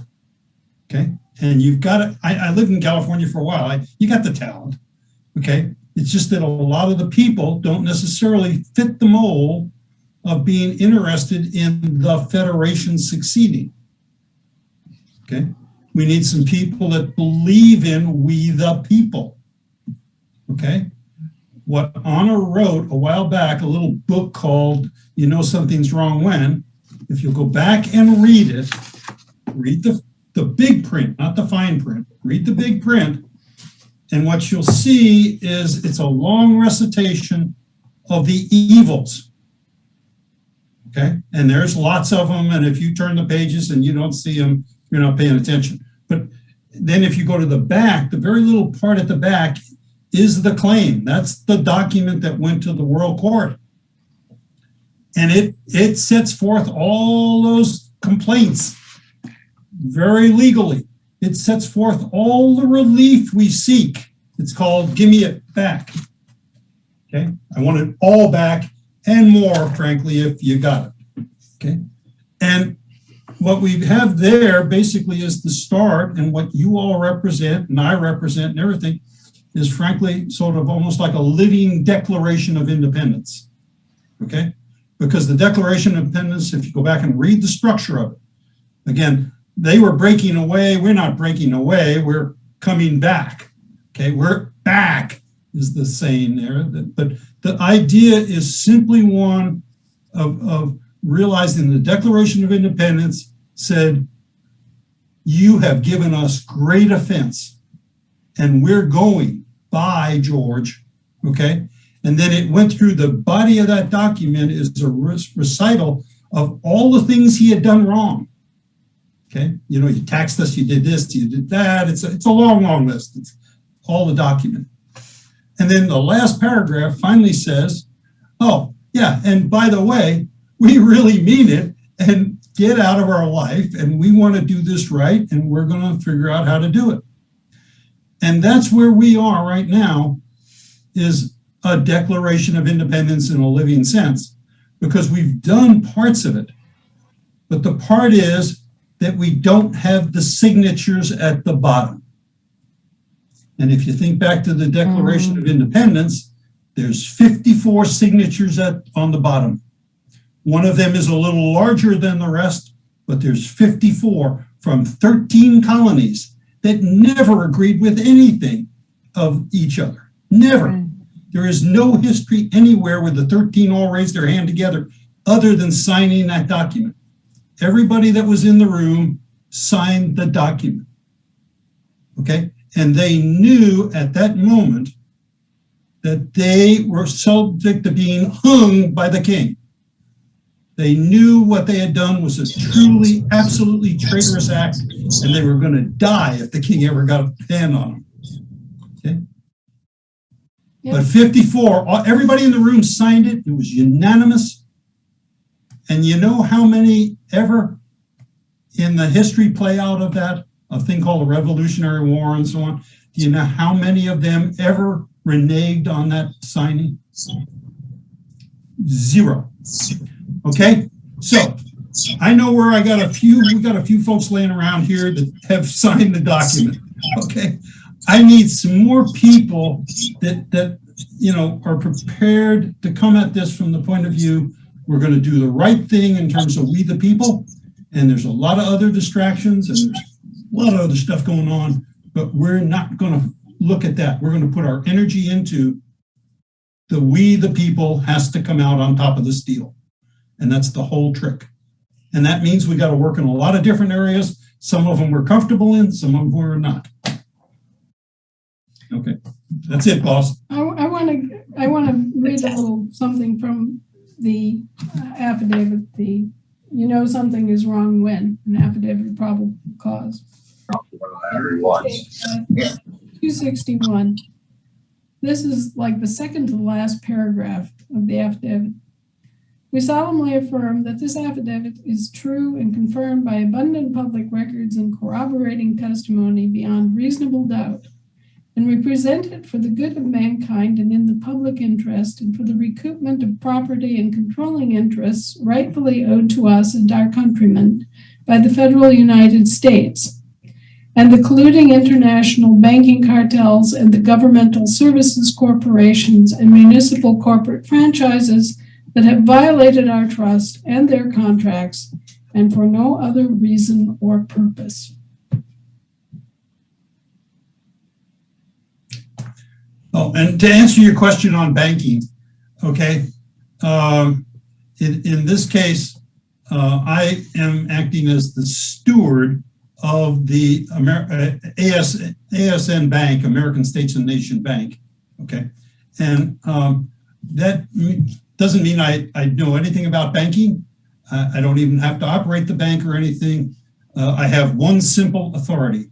I can fire anybody who works at the bank. Okay, so,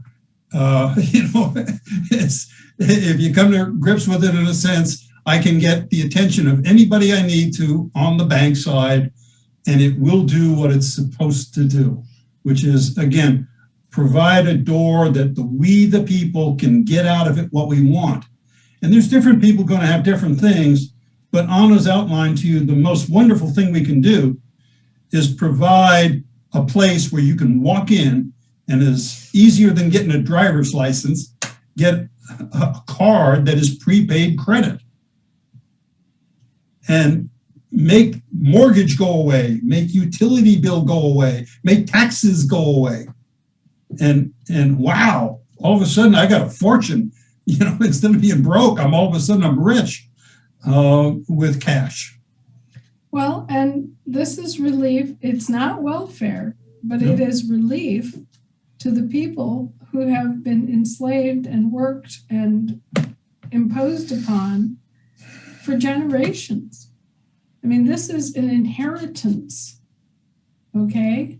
And it was gained, it was compiled by illegal means, which means that we have to be very careful about how it is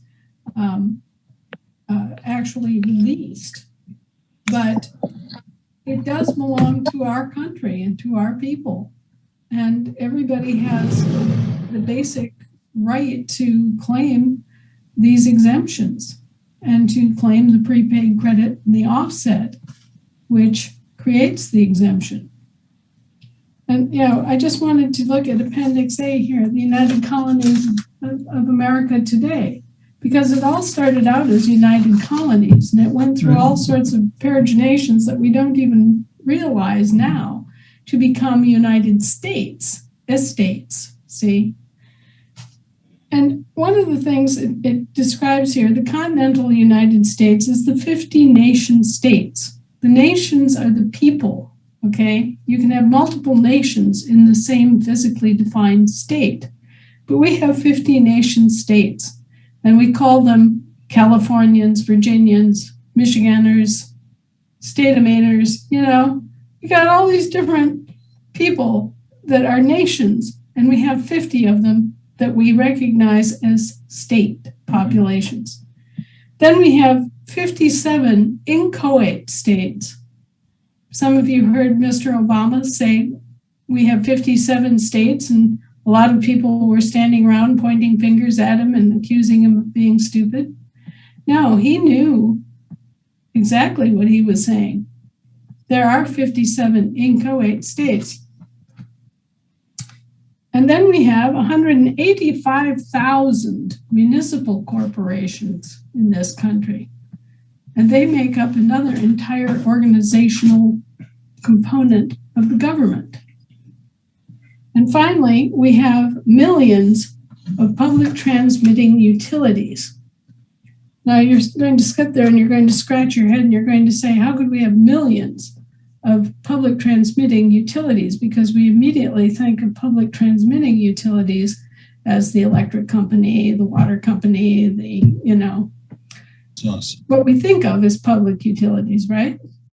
And it's true that we have a lot of those, but not millions, right? It's because we have been redefined as public transmitting utilities in the regional government scheme.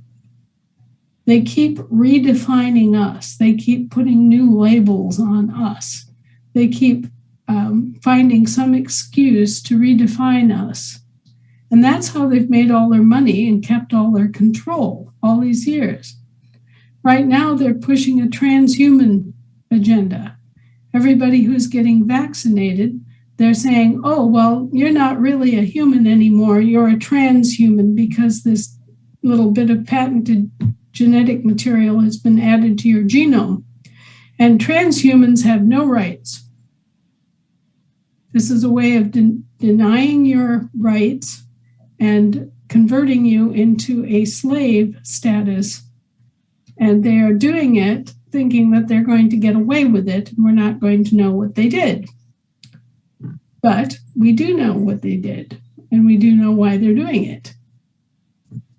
So if you look at this, first of all, we started out as people, right? And then all of a sudden the buzzword was human rights, right? Well, guess what the new buzzword's going to be? Transhuman rights. All right? But in fact, at every stage of this, you're losing something. You're losing something very vital and something very important, which are your natural and unalienable rights, which are guaranteed by the constitutions of this country. And that is what we have to hold on to, because human rights are built off of those natural and unalienable rights. We call them civil rights, right? But civil rights are privileges granted to you by government and can be taken away from you by government. That's what human rights are about. They're civil rights conferred upon you. And if it goes to the next level of transhuman rights being discussed, it will be even further removed and it will be even more arbitrary. You know, whoever is in power, whatever despot there is, will be able to say, well, transhumans can only go to church once every other week, and then it's firmly discouraged. You know, transhumans can only go to these schools. It'll be the basis of a whole new elitism and a whole new division of humanity into subclasses and classes. Another whole nightmare that these people are trying to promote and promulgate. And it's up to us to hold the line and stop them dead in their tracks. Assemble, right? Just assemble, right. assemble, and take it back. Take the power back.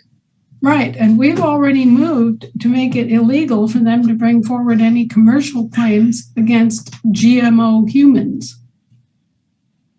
So we're already on the board. We're already fighting that battle. And we're already saying no American, whether or not they got the injection, is a transhuman by virtue of you foisting off your patented bit of DNA or RNA, whatever. See, they have this patent on this thing, and they think that they're going to own the people that have been injected with this stuff as slaves, as transhumans. Oh, forget it. You're no longer human. You're a transhuman. We added a new label, and we have this little bit of patented DNA, and we're going to exercise our patent on you. In a pig's eye, you are. But still, this is the kind of game they play. This is the kind of thing they do. And we have to be on our toes and ready to reply to that every single day that we live. We cannot let them get away with it. Thank you, Anna. Totally agree. I feel compelled to get us back on course because we still have questions here. Christina, are you? Oh, go ahead. I'm sorry. Are you good, Christina? Do you have more questions? I'm good on that point. Yep. Okay. So, Nancy, could I just? yeah. The other thought, I'm sorry, I feel bad if I didn't tell the Golden State that you're not talking about the elephant in the room. And we have a separate group right now that's looking at the idea of assembly relationship with county. And I can tell you without giving away any secret that California suffers the same issue as a few other very highly populated states, which is you have one county or one locale that is a big, big part of the state. And how an assembly process of old handles that process is kind of challenging. Okay, so that's something you need to think about. That's all I'm saying. Okay. The other part I will tell you, though, is one of the secrets this group will discover as we talk about it more privately and in good context of discussion. One of the things we will discover is that some people may have something that actually looks like a solution in your state's case or my state's case or whatever. And there is no prohibition against these assemblies offering new alternatives in parallel with the past. In other words, you don't have to take down the past to incorporate, for instance, in Alaska, we have very few boroughs. They're called, instead of counties, we call them boroughs. But the difference is we have classes of them, class 1, class 2, class 3, and they have different abilities to regulate things and do things. But they also are much more modern in that they include structures that are very strongly we the people. And again, those kind of ideas that I've just outlined there, those are not incompatible with and could exist in parallel with even your legislature right now. I mean, whatever your legislature looks like, I don't care. You can have structures at an assembly level that look very well fit in parallel. And sooner or later, the best guy is going to win, is the way I look at it. And if there's a better idea, it will rise to the top. Well, and we do have our counties here in Alaska. The boroughs are municipal structures. Right. And, you know, we just have to keep in mind what these different levels are and what they rationally have some authority on, and hold our own, hold our counties and our land and soil jurisdiction. The other things are somewhat arguable.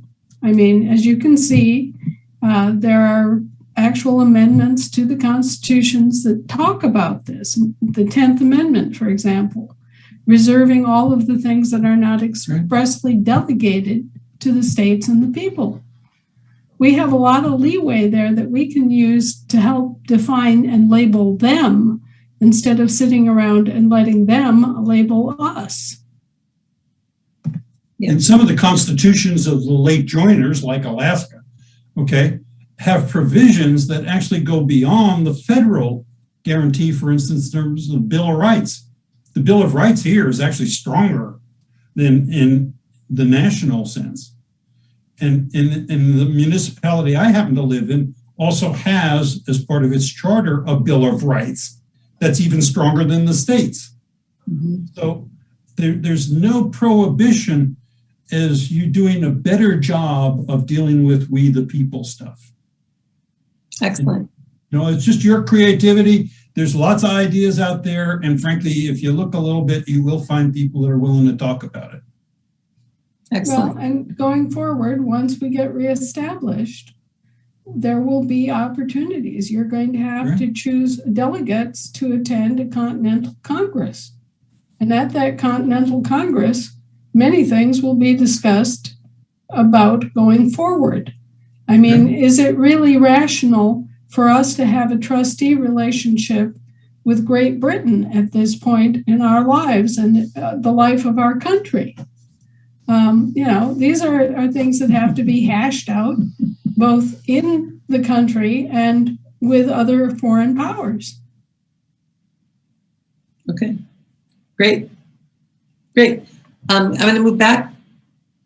Totally changing the subject. That was great. No, I hear that. And I know that that's what those groups, I think we have 5 people in California that are part of that group working on the counties. So they're going to bring that back to us. That's great. I'm going to go back in because Deborah specifically had this question for you and I wanted to bring it to you. Back to the Sign in America. So Terry, I'm going to read from Deborah what she wrote. Terry has said that in order to get vendor cards, each county needs to have a Sign in America rep. First of all, we want to know if that's indeed required. And if it is, it seems that advance work should be done to notify the counties because being a Sign in America rep you have to take some legwork there to get it done. You're looking kind of strange. So is that, before I even go on, is there a direct relationship between these vendor cards and Sign in America? Well, Sign in America has been doing the same function and with more or less success to get these debts offset, you see. And the offset under the new program for Sign in America would be to issue these vendor cards. Now, maybe Terry is thinking that we need that at a county level. But actually, what we can do is for everybody who's in the assembly right now, all 1,132 members, we can take their thumbprint from their process to get a state credential card and apply that to their vendor card and ship them off in the mail, just like a credit card comes to you in the mail. Thank you for that clarity. That's helped. I think I can get rid of the rest of the question. Yep, that clarifies it all. Thank you so much, Anna. You just moved it through a quarter of a page. It was great. And so I'm not going to bring up any more Sign in America. I think that's good. So, and we talked about the master plan, and we're gonna wait for funding. We're gonna just do what we've been doing, but we're not going to do the master plan yet. And so that the master plan included the elections in November, so we're holding those off. We're going to stay with our interim. And we do have a promotional website, de jure for sure. And we might still implement that. The assembly will decide tomorrow night. And that's more of a marketing of a de jure versus a de facto. And Amen. We might want to keep that up. So now we're going to move on to information technology. And there's a lot of questions here from Diva. I'm going to read these and stop me when you're feeling like you need to stop me. Are you aware that California, was gifted an IT infrastructure solution, Zendesk, with 10,000 licenses, capable of allowing us to scale up to serve millions to tens of millions of people, something that cannot be done with our current Federation IT infrastructure. And we would love to show that to you if you are interested in that. Well, of course I'm interested. I'm interested in anything that can help populous states, basically deploy fast enough to help the millions of people that you have to help. I mean, California is not Wyoming. Right. Okay. Veteran county IT people and state IT people maintain their own county websites, hosting and contact lists and social media accounts for their state and their counties. We would like the Federation and Federation IT team to clarify if they have any requirements or expectations or mandates or standards or rules or that they want the state and the county IT to follow so that we can be compliant if there is anything. Well, I think it's just a matter of common sense that the counties should be working together and try to come up with some sort of a common format so that people who are going to the net and looking for, say, Santa Clara County can just plug that in, and there it is. And, somebody who's looking for one of the other counties, Humboldt County, there it is. And here's the place for you guys to talk about your county and, ask your questions and interact with your state. There should be a link for every county. There should be a link back to the state assembly so that people get the idea that there's a county assembly, there's a state assembly, Right. and start interacting that way with the social media and outreach. Do you have any vision of what that looks like between the state and the federation? Is it, I mean, just to be generous, and obviously we include TASA website on ours, and we're just a generous relationship, but there's no sort of, as we're assembling, right? Is there any sort of mama bear requirement or request of our IT to share database, to have any sort of hosting or any, I don't know the technology, the IT terms to use with you, but do you have anything that you would like us to be compliant with in any way? Nancy, again, I'm not an expert, but I can tell you that that's a question of the past. I'm sorry, the real technology that will be deployed, for instance, this credit card or prepaid credit card that she described to you, I bet you think you know what that looks like. You're wrong.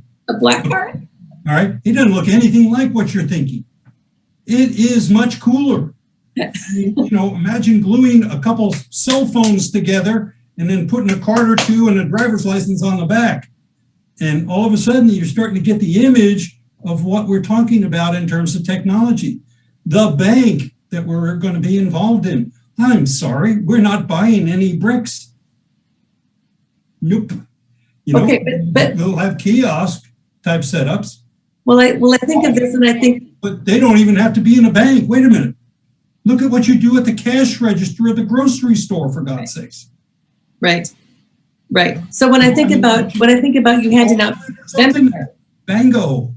when you hand out vendor cards, are you using a list? Are you expecting us to provide you a list? Are you going to go to the LRO, LRS? We want a list of all the people in California who are eligible. And as most as we can get, we want those thumbprint images for those people downloaded onto a file so that we can just hand it over to the bank and say, okay, these people are all qualified, they are all Americans, they're all inheritors, and they all get a vendor card. Okay, great. And that's for us to give you, and we'll do it by county, because that's where people live. Okay. Again, Nancy, look, at some point, the commercial bank has to offer individuals services that are not dissimilar to what you're thinking about in terms of banking's perform. But the difference with this corporate bank is it likes people. It doesn't like corporations. It's not looking for corporate accounts. It doesn't care. It don't want any part of them. It wants people, real people. And so it's going to provide those services in a different way than you're thinking about it, number one. And number two, the flow of the relationship with the Federation and everything else is very clear. There's a reason we called it the American States and Nation Bank.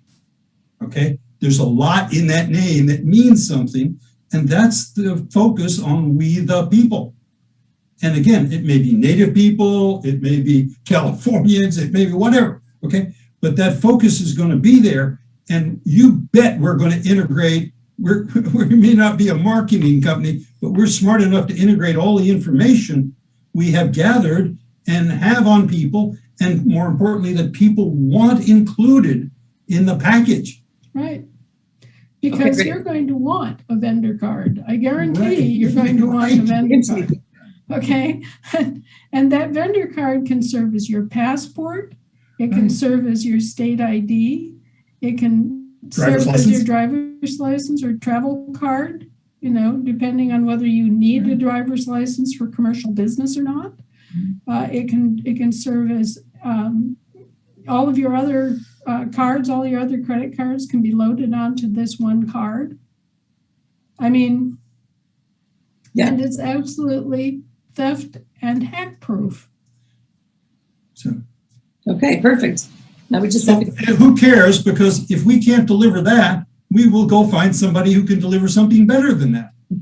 And I mean, this is a wide open game as long as the we the people focused is here. And as long as it's honest and transparent. We need it to be lawful. We need it to be legal also. Right. We need it to be open, and we need it to be handled as a public function. Right. And, one of the big debates is just because you're serving in the armed services, or just because you are employed by the post office or some other federal organization, doesn't mean you're not an American. Mhm. It doesn't mean that you're not owed an inheritance, right? It's a separate issue. Mhm. So, you're going to have a lot of other people coming in who are state nationals of one species or another, either municipal employees or dependents, or territorial employees or dependents. And somehow one of the big challenges of the assemblies, and I'm sure for California, is being able to sort out who's who, who stands in which political status. Do these people actually belong in this assembly, or do they belong in a district assembly? Should they go down the street to the municipal assembly? And when it comes to this inheritance, do they get full benefits like everybody else because they're Americans? Well, part of our whole problem is that we've been treating these employees as slaves and as indentured servants. And that's something way back in the past. It hasn't even been legal since 1926. So we have a lot of issues that we have to resolve about how we treat our employees. And all of these things are coming forward at the same time. So, how are we going to treat City of Los Angeles employees? Yeah. They were born here, We're gonna educate them. Yeah. Yeah. And this will mean a great coming together and an end of slavery and indentured servitude, both, throughout our entire country. That's great. And actually, this is what should have happened after the Civil War. Immediately after the Civil War, all of this stuff should have ended.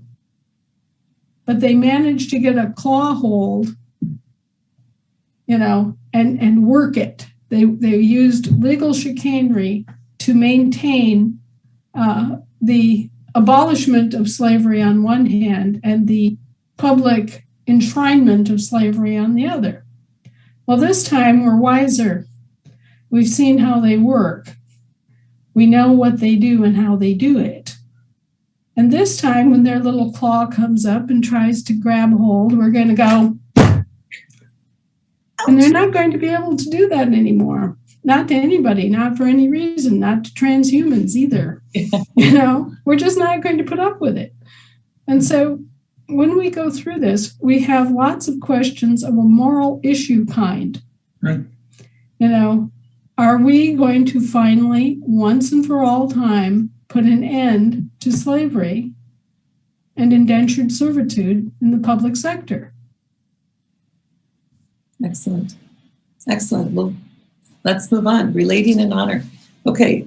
Nat, you had a question? Are you ready? Yes. I want to start out by thanking you, Anna. This is extremely productive for the morale of our assembly. My morale is already up. You are so loved and respected that your words have extreme power. With that being said, there have been a couple Monday nights where we've heard some negative things about California. And so I have a request in the future, if it's possible, if anything comes up negative at all, I think like what we're doing here tonight is extremely, extremely positive and productive. And because we're so respected and your words are so powerful, that when we heard some negative stuff. It really affected the momentum and the morale. So my request is if we can have a Zoom meeting, if this ever happens again, or get together like we're doing right now, because it's I think it's so important for where we're headed. And I just want to confirm there was something in writing mentioning secessionists and comparing us in Texas to the Colorado 9 years ago. So I just want to make sure that we're all good and there's nothing we need to worry about. So we can either stop there, or I've got a couple other questions. Well, there are a couple of things that California had problems with early on that I'm aware of, and one of them was trying to treat the assembly as a private club, what's called a private member association, and really an assembly is a public institution, and it can't be handled as a private club. You can't do secret meetings. The closest thing to a secret meeting that an assembly can have is the International Business Assembly, and that's only because the people that are eligible to vote on those issues are just state citizens. Okay, so it's not really a secret meeting at all, and the results of what they do are public, but it's just because you've got two populations, and one can vote on international issues and the other can't because of conflicts of interest.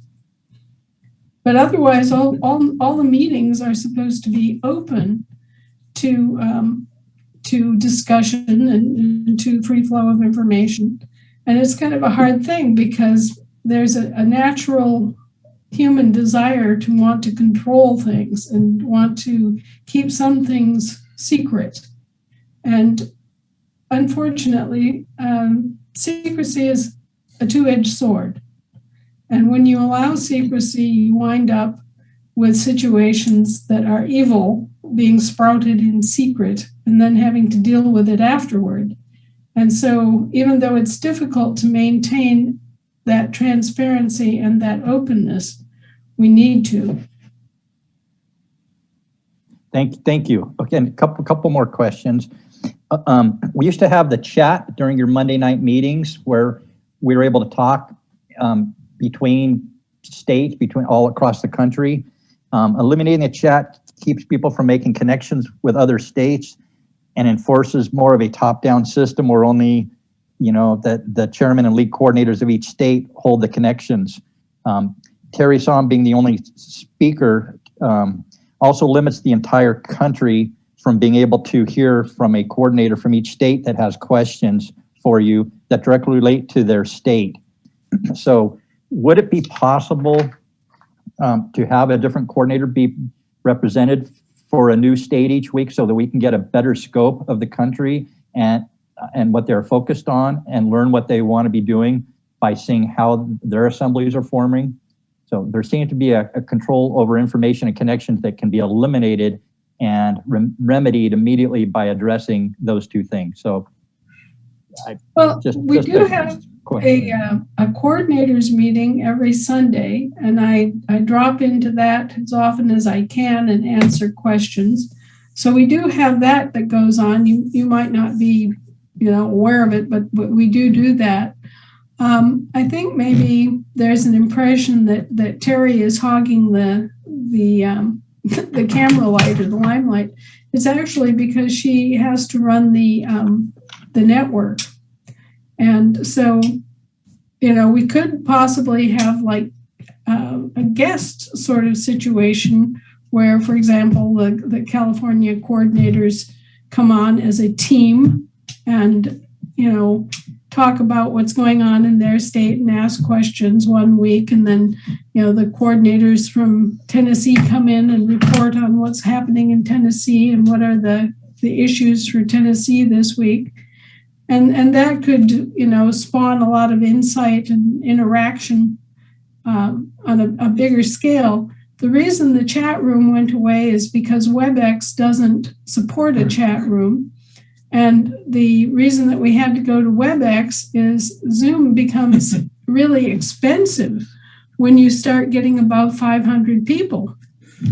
And so we went to WebEx because it was friendlier to a large audience. Yeah, Matt, look, again, we've become victims of the computer thinking, okay?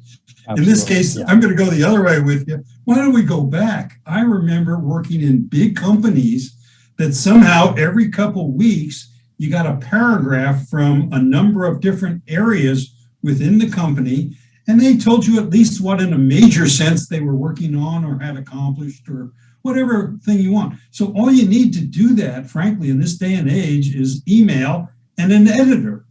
And the editor, you just got to give them the power to draw the line through stuff if it's inappropriate or frankly, too mundane, let's put it that way.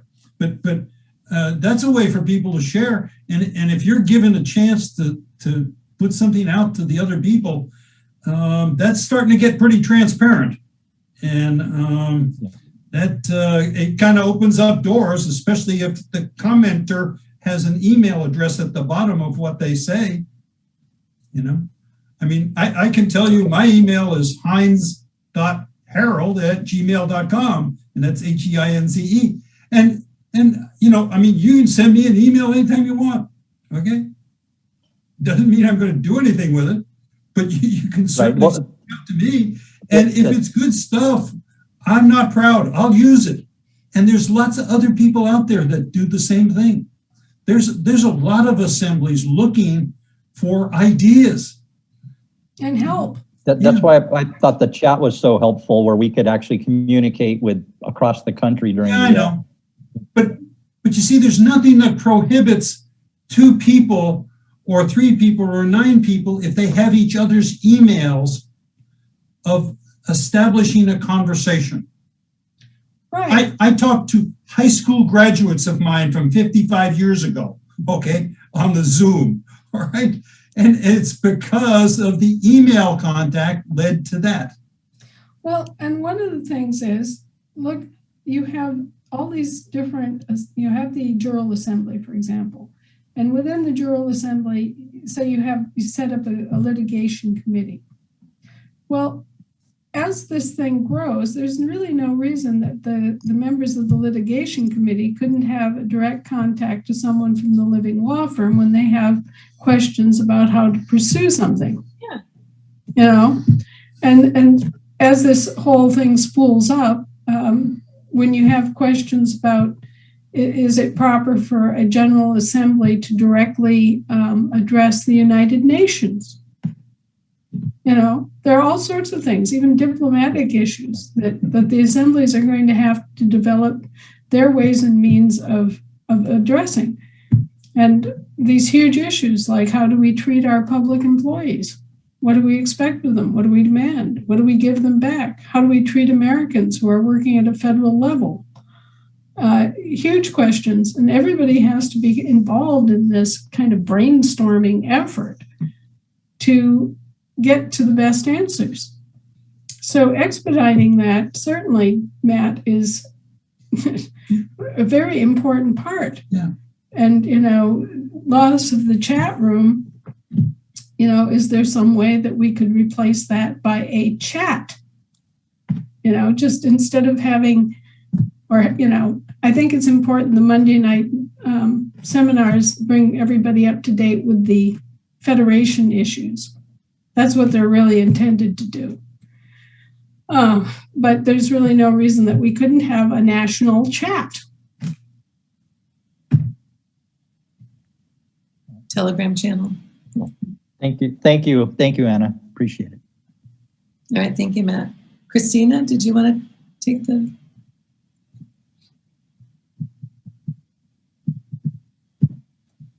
Christina?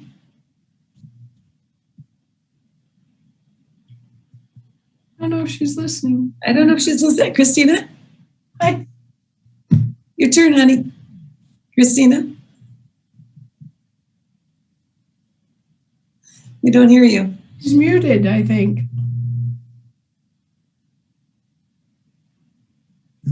Show. Now it's show's moving. She's saying, we can't hear loudly. you. We can't hear you.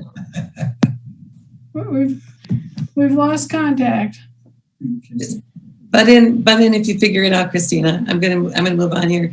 So Matt just touched on some of these other things, and I think that the big thing for us, Anna, is I know in my seat, I consider myself the biggest public servant in California. I have to serve everybody, and when we get thrown under the bus, I get calls. Who are the insurrectionists? Who are the secessionists? Who's the insurrectionists? Who, what's going on? Why is she saying that? And I have no idea. I have no idea why you're saying things. And I think the key there is, I just want to make sure that you have other voices, that me, Michelle, Satya's voices are with you and being heard, because I feel like that's a missing piece. For me, it's a missing piece. And I would like to bridge that. We definitely recorded certain quote unquote secret meetings that were taking place in California that were not appropriate. I mean, they just plain out now were not appropriate. And they seemed to indicate that there was a not only a misunderstanding of the role of the Federation and the nature of the Federation, and kind of mixing up the Federation with the federal government, but also things that were addressed at a kind of a backward thinking from the corporate world. Yeah. The corporatist model doesn't work in an assembly. An assembly is supposed to work as a community. It's supposed to work based on committees. And what we were getting was this very almost vicious top-down, we're going to control this, and we're going to, put all of our people in place, and we're going to force this to be what we want it to be. And it was just this small group of people that were promoting this. And it's a gross misunderstanding to think that a state assembly, a public institution, is supposed to be run like a corporation. It's not. It has a completely different structure. And it is not a top-down structure. It's an inclusive structure where all the different functions get done by committees.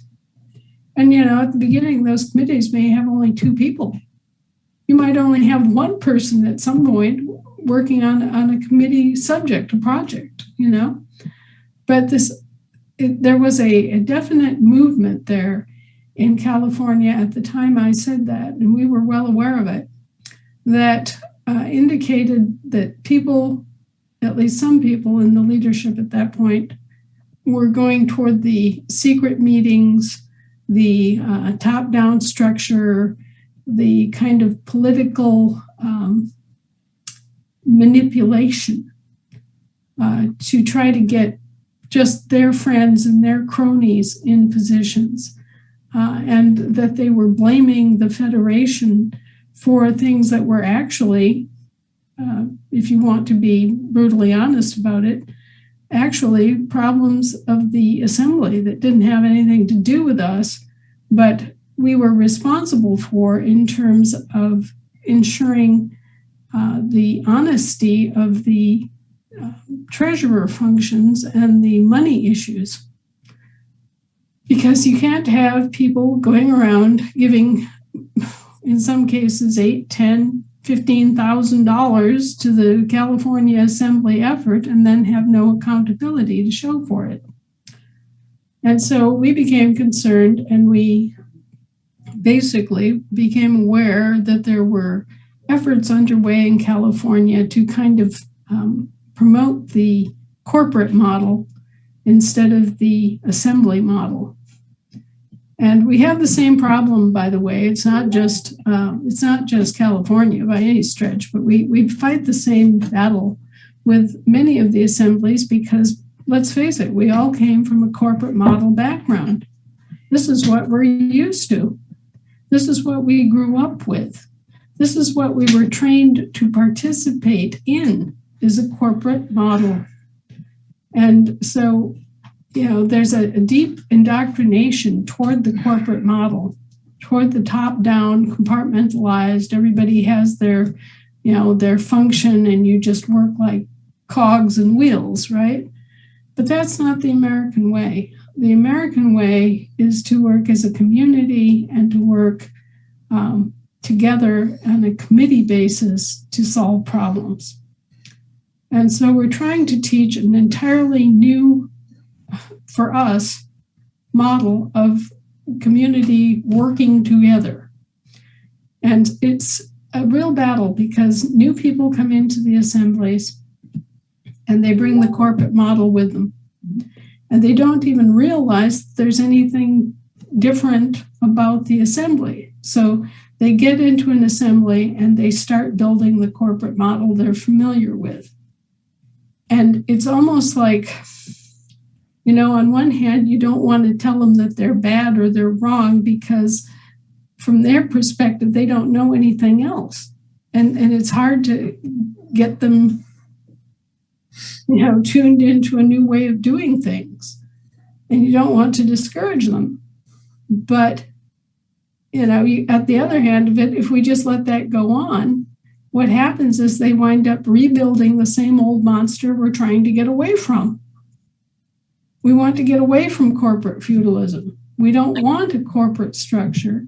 We want to find ways to organize that are community-based and that are egalitarian and that honor and respect and care for each individual, because our government, unlike the corporate government, is focused on the individual.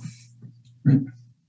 So, you know, the big difference between our government and both of their governments is that our government is supposed to be focused on each individual and on their rights and on taking care of them and on taking care of the people.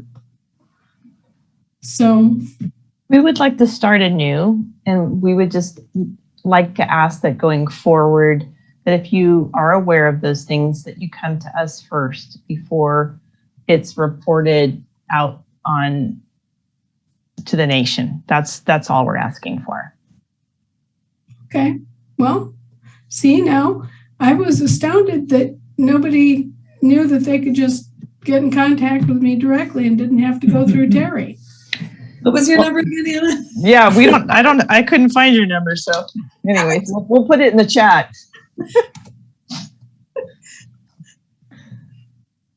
Hasn't changed in quite a while. Is it literally on the book? That's funny. That's funny. And Kara, you know, So you win. You win, Anna. You got that one. Yeah. And my telephone number has been blatted all over the internet for years, but it's 907-250-5087. Thank you. Thank you. Thank you. Okay, do we want to move forward? We've got a big, the last of this is has to do with our relationship with Terry, and then the Wayne Paul situation at the end here with some miscellaneous things. So Speak up a little bit. Yeah. well, I don't think it's for me. Dawn, do you want to take over? Yes, but I just want to say one more thing about the last topic. I just want to be clear. So when you wrote, or someone using your name wrote on Facebook recently that Texas had been disbanded and you were also going to take apart California, close the assembly and disband it because somebody wrote in and said they couldn't get an answer from us. So instead of telling that person how to contact us, like go to californiaassembly.com, you simply said, yes, California is terribly disorganized and I'm going to disband them, just like I did Texas. Did you write that? No. Or is somebody using your name? That's when, honestly, we hit the switch and said, that's it. We've got to talk to you and figure out who's talking to you and why you're writing these things. No, I didn't say that. Well, somebody on Facebook using your name did. Don, there's pretty good sort of anecdotal information, I'll use that word, that Anna's account has been hacked over. It's shown up in other ways, let's put it that way. Thank you. We really needed to know that. We all did. And I'm sorry to be so blunt, but I really just needed to know. Does not sound like you feel that way based on everything tonight, but I wanted to make it really clear. And thank you for answering that. No, I wouldn't put it that way. You know, I wouldn't say something like that, really. Okay, great. So this is now the question I was going to ask. How do we get clear instructions without hearing them through Terry? And actually, I kind of feel like you've answered that tonight, but are you in full approval of everything Terry says on your behalf as the Federation representative you chose? And, you know, stop me when I'm going to kind of say everything and then you can answer it all if it's all right with you, unless you want to stop me. Are you aware of everything Terry is saying on your behalf? How do we file grievances against Terry so that we know you're aware of conflicting, destructive, or divisive instructions passed to our assembly from the Federation? How are you verifying the information you get about California? For example, the meeting we had, which you may barely remember, and it was my first time, by the way, listening to you, Anna. I heard you about 10 years ago, and I decided to join this assembly. And on my very first night, I went to the Los Angeles Assembly meeting, and I immediately got online and listened to you. And my first call was that one. And you actually Terry quoted some things that had been said in the meeting the hour before. They were totally handled by the meeting. They were all discussed. It had to do with the use of the words about bylaws. And Terry asked you, and you said, "Oh yes, California's at it again." And then then I guess you were tired, and you went on and on about Californians you knew and how all Californians needed to be, restructured, and there was something wrong with their brains from the way they were taught in school. And I remember listening, and I kept thinking, you're kidding. I have been all over the United States, and I have met these kind of people in every state, not just California. And then you said we'd have to be really gentle with Californians because we had to gently adjust their brains, and et cetera. It was a long talk. It was quite a long talk that you gave. And, for me, as a brand new person on the assembly, it was the wrong night to tune into you. But I had to wonder, and I still do wonder, how did you know, who told you about a little nothing in our assembly discussion that was immediately handled without any rancor? And how did you just answer Terry like that as a knee jerk? Oh yes, Californians at it again. I don't understand is somebody talking in your ear? Because usually when that kind of thing happens, it's because somebody is whispering in your ear in a negative way. Some sort of angry person has your ear, and I don't know who it is, but that's what it seemed like. And I just wondered, are you verifying whatever information you get about California? Because here's what we were left with as a group.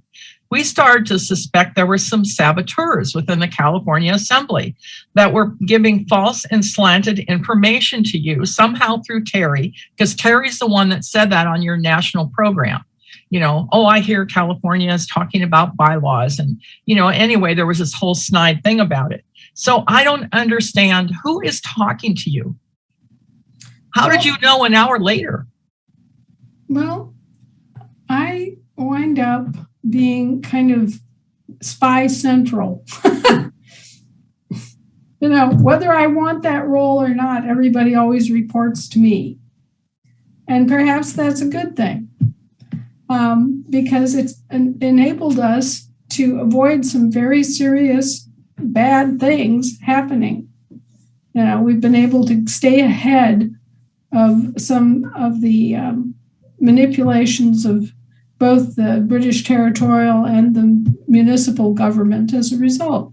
And we've been able to protect our people from, for example, the extra agenda that was going on in Texas with the militias acting out of school and trying to disband the Continental Congress or Continental Marshall Program and others. What happens with California is that California has the North and the South, and it also has the East and the West. It has the Republican and it has the Democratic traditions very strongly ingrained. And all of this is part of a system that grew up after the Civil War. And so when you have a society that is quite polarized, surprisingly so, but quite polarized by political party spectrum and by indoctrination in the corporatist model, which dominates everything in the larger cities, especially in LA, you wind up with a situation where there's a constant need to educate and re-educate and educate and keep people thinking about these issues. And there are always these little splinter groups that go off and do things that are harmful. And so on that particular occasion, we had a whole group of different assemblies. And as it turned out, California was just the most recent, discussing the idea of setting up bylaws. And bylaws are a peculiarly corporate thing.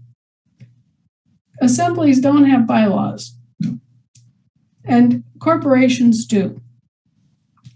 So I guess it was just the straw that broke the camel's back of having to go all over this country and explain that, no, we don't have bylaws. And I had two groups, one in Northern California and one in Southern California, both trying to splinter off and do the corporate thing again. And it's not the first time that that's happened. It probably won't be the last. Realistically, the corporate model is very, very strong. And it tries to worm its way back in. I can't hardly describe to you all the different ways. There was the discussion about having bylaws. Today it was trying to sign on to a state charter. Well, if people realize that chartering is a corporate function and that we're not incorporated and don't want to be incorporated, they wouldn't even be discussing it in that way. You see how that happens? Well, kind of.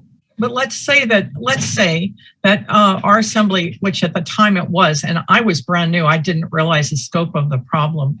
But let's say that our assembly was being completely dominated by 4 people at every single meeting, at every single topic, and absolutely nothing could ever be voted on, nothing could be discussed, the agenda could not be accomplished because 4 people occupied 90% of the time talking all the time. And let's say that we decided maybe we could set up something that would be a structure.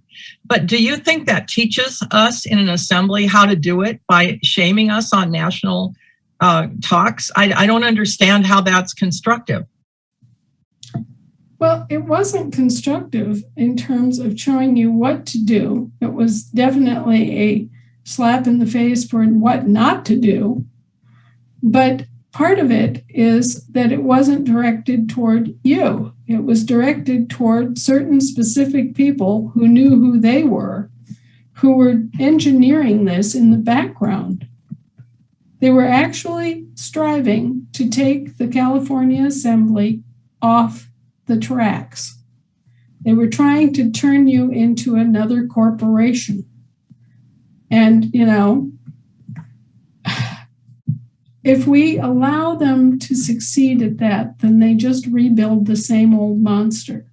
And we wind up with something that is not sovereign, that is not able to protect its people, that is just another dog-eat-dog corporation that has its nicely compartmentalized little structure and where everybody is harmed.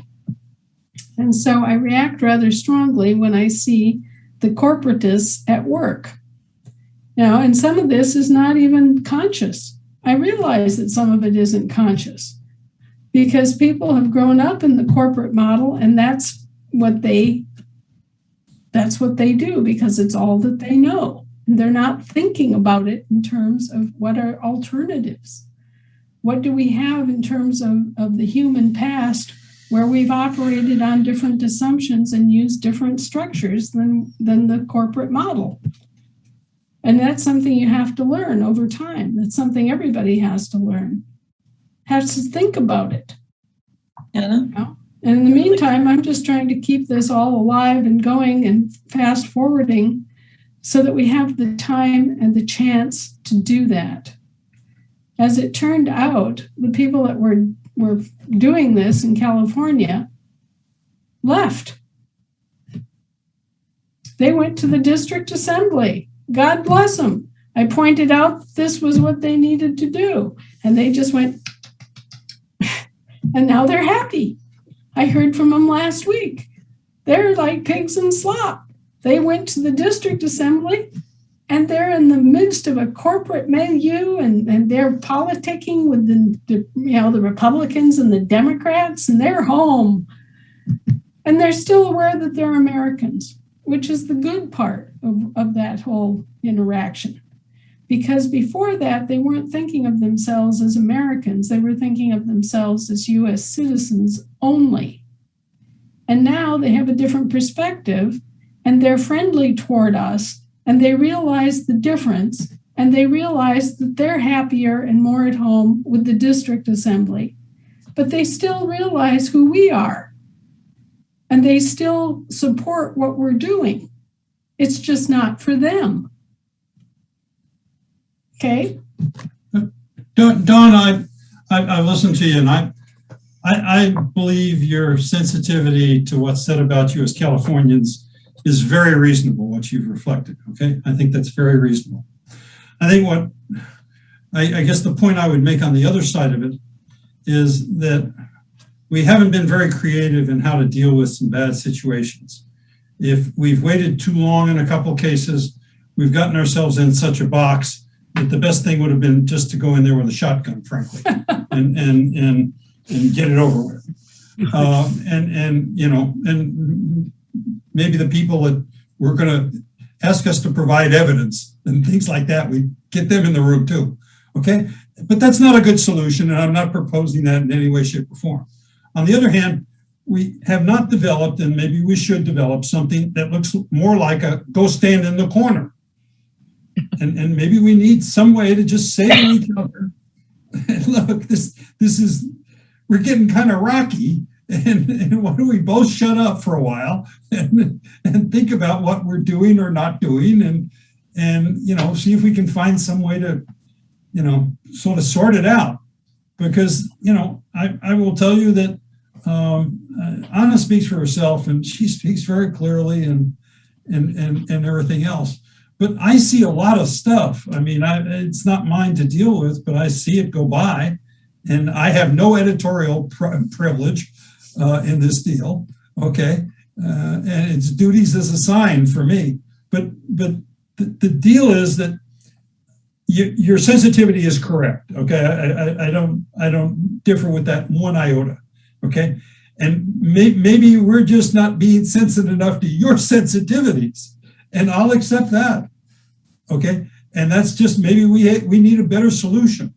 And maybe, Dawn, you and I could work out some way where if you go like this, that means, could we talk? No, it's okay. Actually, this is working everything out for me. And by the way, I honestly don't think I'm speaking for myself. I can tell you this hit the assembly like an atom bomb. And unfortunately, we never addressed it, because people felt going to you and saying what we felt was somehow wrong. And therefore, it just has been festering really for more than 2 months. So this talk is important because, I'm fine with everything that happened.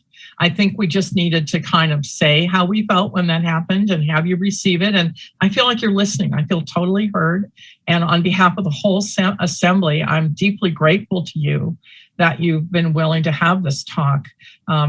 Because of that, plus the Facebook, for us as an assembly, as a whole group, we really needed to talk to you in person. So thank you from the bottom of my heart. And I yield. Michelle, did you want to go? You're muted, honey. You're still muted. Thank you. So sorry, I'm camping. Hi, everybody. Hi, Anna. Thank you so much for being with us tonight. So I'm Michelle Ford, and I'm the LA County coordinator. I'm also one of the co-coordinators for the entire state. No pressure here. No. So first I want to say thank you, right? Because you didn't really totally know what you were stepping into tonight. And I want you to know that you have a partner in California. We are committed to fulfilling the restoration of our de jure republic form of government. And we really, really, really want to do it right.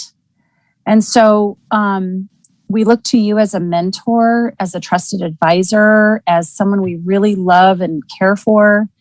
And although we've had some bumps in the road and our egos have been bruised by some recent social media posts that now we know are totally fraudulent and not you at all, I really want you to know that I hope that tonight is the beginning of a really great relationship with the Federation, because, I, for one, I'm trying to do everything by the book, because by your book, not just your book, but I mean like the book, our founding fathers book, our Declaration of Independence. And so, I teach a class every Thursday, and I'm stringing people along that are brand new to this idea of being self-governing. Mm-hmm. And I wish I read your book in 2015. Frankly, it would have saved me 6 years. But anyway, I digress. My point is, I see tonight as a line of demarcation where we get to put past, drama, hurt, whatever, we have, the best analogy that I can use is it feels like there's an hourglass that's like stuck, to the table, and that the clock is ticking in a very serious manner. In that this de facto system is aggressively, completely overstepping their boundaries. And so we are committed to making sure we do it right, but that we also move quickly. People don't have the same luxury that I had to take 6 years of doing research and finally finding your work.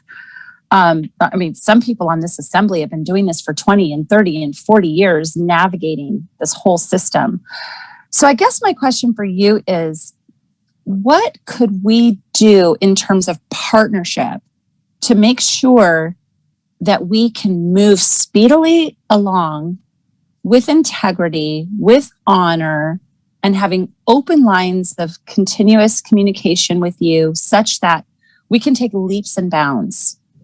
Because we don't have time. People's lives are really at stake. People are being muzzled and vaccinated in record numbers. And I'm so concerned about the sleeping masses. And I know that your education is the key, yet they don't have the luxury of time. It's like, how do we warp speed? I was going to say warp speed. I didn't mean that. That's been co-opted already.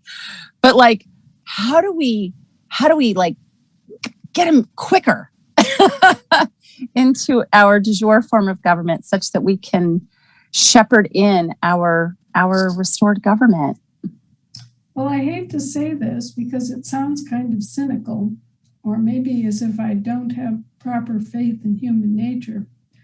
But the moment we start handing out the vendor cards, I think the word will get out, and all of a sudden, poof, everybody will want to be an American, and they will be highly motivated and interested. And the problem with it is that those people that come in because of the monetary aspects need to be trained and re-familiarized with their actual government as much and more as everybody else, right? It's going to be a huge educational effort. And one of the things is that when they come into our banks and credit unions, which are going to focus more on distributing prepaid credit than on issuing any credit, we want them to have to go through a training process, at least, an hour or so of getting familiarized, but hey, there's a different government here that has always been here that you weren't aware of, and it's yours. Guess what? So we need to be aware that there's going to be a giant influx of people the moment that those cards are issued. And you start using them and you start saying to your best friend, hey, I just paid my mortgage with this. I just paid my kids' college tuition with this. I just paid my property taxes with this. Can you see the antennas going up all over America? I mean, it won't take long. It won't take long, but that's like the wrong motivator. It's the wrong motivation. It's the wrong motivation. It's the motivation that the slave masters have used for millennia. So we have to somehow salt this down with a new understanding of what it is to be an American and the blessing that you are recouping as an American because of what our forefathers did and what they went through. And, we somehow have to inculcate this in all these new people who will be coming here for the wrong motivations. We have to somehow turn that wrong motivation into a right motivation. There has to be something to instill a sense of the suffering that went with the blessing. Okay. You've given me some homework, so I will incorporate that into my class and into my interviews and stuff. So thank you so much. I yield. Thank you, Michelle. We've got two hands up. Both of them are state officers. We've only let state officers speak tonight and state coordinators. I want to thank everybody, and I'm sorry if you gave us a question and we didn't get to it exactly, but we sort of had to go with the flow. It's almost 10 o'clock. We've kept everyone up a little bit too long now, and there's two more hands, so I'm going to let Satya and Caesar have the last words right now, if that's okay with everybody. So Satya, you were next. Hi, Anna. I just wanted to say hi to you in person and as a woman. I'm one of the co-coordinators on California. And I just wanted to thank you for your generosity of coming here tonight. I know you had a late night last night too, probably a really long day today. I think that this meeting was a real blessing. I really appreciate the way you answered all our questions with dignity and honor and truth. And I think this is really a good model for us for what we could do with each other going forward, to always bring everything to talk about. So I just want to really thank you. I don't have any questions.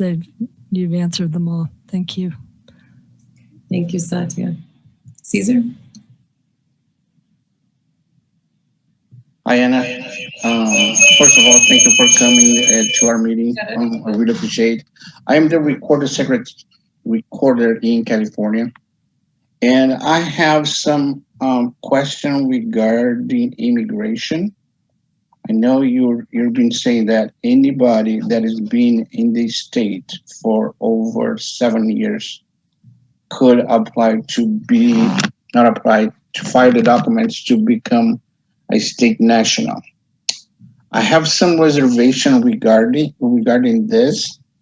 Can you please clarify that, please? Okay. The way that immigration was set up was that people would come into the country, they would kind of go through a vestibule or let's call it what we call an Arctic entry, okay? They would come in through the U.S. and they would get a basic education in the government and how the government was structured. And then they would be set free to find their new home in America without any further government supervision per se. And they were all then considered U.S. citizens. I think we've all seen the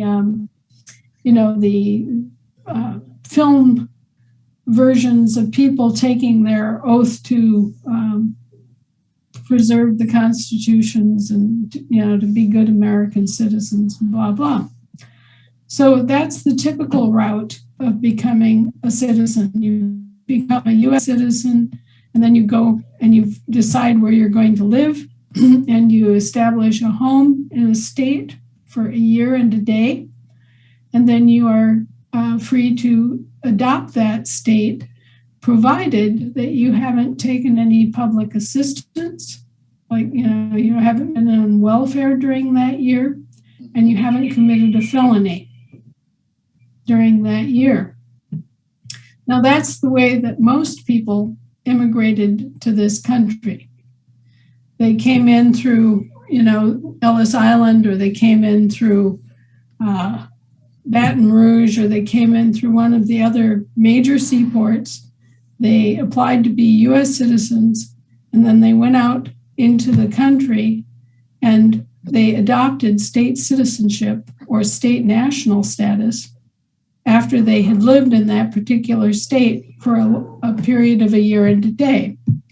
Most of the immigrants who came here from the 1850s, 60s, 70s onward, that's the way they came into this country. But at a certain point, after the Civil War, they stopped telling people about the additional step. Yeah. And the additional step was to publish your intention to adopt the state that you were living in. So it was a sin by omission on the part of the federal government. And as a result, most of the immigrants who came here remained in the U.S. citizen status instead of becoming a Virginian or an Arizonan or a Minnesotan. There's a very famous court case in which a Mr. Rayum came to this country and lived here for like 18 years. It was a significant period of time that he was living in Minnesota. But because he never published his intention to be considered a Minnesotan, he could not invoke his constitutional rights and guarantees. And that was one of those cases that really exposed how they were avoiding and evading their constitutional obligations. And it was because people were left misinformed or uninformed, and they didn't take the extra step of publishing their intention to adopt the state that they were living in. Okay? Our government has a totally different take on immigration. The American government accepts U.S. citizens, okay? The states accept U.S. citizens as candidates to have state citizenship or to adopt state national status. But there are additional ways that you can become an American that don't apply to the U.S. citizenship pathway. So what you're talking about now is the fact that the American states traditionally, on their own, without reference to the U.S. at all, accept people who can come here and live peaceably for a period of years. So, for example, if you came here from Mexico, illegally, but you came here, right? You came here from Mexico back in 1971, and you've lived here and had a job and had a family and had a house and paid electric bills and all the rest of it for all the years ever since. And yet you're still not either a U.S. citizen or a municipal citizen of the United States. You're stateless. You don't have a state. You don't have a citizenship, really, except in terms of, your birthright as a Mexican. You don't really, in the present place that you live, you don't have a status. And so the American states provided that if you had managed to come here and live for 7 years without a felony and without being on public assistance, you could apply directly to be a state, to adopt a state Year to day. by publishing your intention and coming in Would that be as a LRS? bypassing the federal citizenship.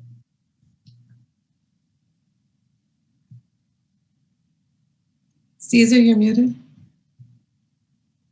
Observations regarding this is the illegals, of course, but at the same time, the criminals that cross the border and, let's say, take California or Arizona to be their home state.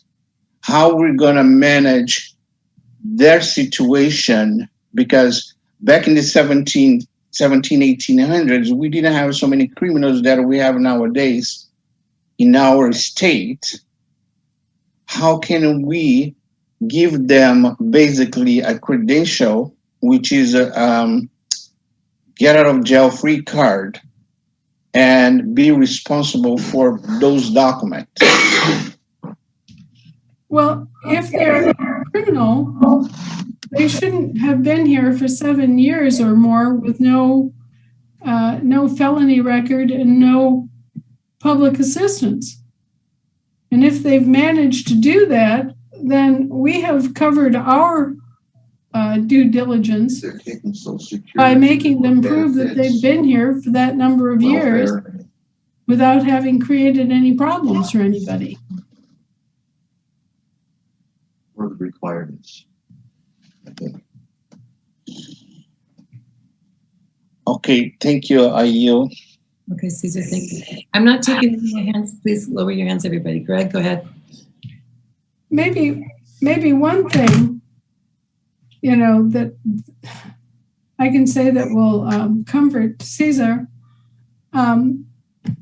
We've done our due diligence, and if you have any questions about somebody, if you suspect that they're actually a criminal, or that they're engaged in some sort of criminal activity, or there's any red flags about someone who applies, you can always ask for a background check to establish that they've been here and that they have no criminal record. Because it is pretty easy nowadays to get false credentials. Right. Assumed names. And so if you see anybody that you have any reason to think is shining you on, then we can do background checks and we can do other things to weed out any unsavory characters, because the entire idea is that we want good, productive people in this country. We don't want any criminals. We don't want anybody that's trying to use the state citizenship as a escape. We don't want anybody that is violent. And we certainly don't want to advertise any benefits that people can get just by making a false claim. And there are some of those that are out there doing exactly that. So I do sympathize with the problem. And I would suggest that if you see signs of something that's wrong, or just doesn't smell right, the documentation doesn't match up, it doesn't have the right look to it, we can go further and we can actually conduct an investigation to make sure that they are who they say they are, and that they have lived here for 7 years and all the rest of it. Thank you, Anna. Okay. So much for taking your night out. I think Greg still had a question. If I may, briefly. Okay. Anna, thank you. I'm Greg Snegoff. I'm Justice of the Peace for Los Angeles. And at the moment, I'm on Italy. And we are constituting an assembly here in Italy on we'll call it the California model, but on the States Assembly model. Obviously, there are changes necessary to be made to the various documents. They've been translated. And people with legal knowledge here are changing what needs to be changed to be in sync with the Italian legal system. Within about this last month and a half, 2 months, the registered chat members are up to over 800. So it's growing very, very quickly. They are very, very eager to be able to do something similar to what we're doing in America. As far as I have been told, we as in Italy, can use the LRS system for the international publication. This is correct, just to reiterate. I believe you already have recording secretaries from Italy that have been trained, although you may not be connected with them. Well, my wife, Italian national, has been asking for the training. Other than her, we are not aware of any. Nobody's come forward. There are plenty of people who want to have the training. If you know of any, if anybody knows of any that have already had it, that would be terrific. But I don't think that's the case. And she would like to be able to give that training to the to anyone who would like it here. Well, I know that Brett has had several people over time who have applied and wanted to go through the training. I'm not sure that they have. I can't verify that. I just know that there are people from Italy who have applied in the past to become recording secretaries for Italy. So I will get hold of Brett and I will ask him the status and if he has contact information for people who have gone through the course in Italy. I will somehow get it back to you. Could I ask you to send me an email so that I have your email and can transfer the information to you? Absolutely. I'm in contact with Brett, but yes, I will send that to you right away. And the second question is obviously in regards to the Global Family Bank affiliates. We have the men and women necessary to start affiliates here. I've made a couple of requests to the Federation. So far, I haven't heard anything back. Is there a way to, Harold, maybe talk to you and start some affiliates going? We've sent the information to your, I think you called the forms master, regarding the statutes, to plug that information into the foreign affiliates statutes to come back and send a charter. Perhaps that information has not reached you. No, it hasn't. How can we expedite that? Well, okay, I get lots of emails, thousands of emails every day, and the best bet is always to just scattergun me.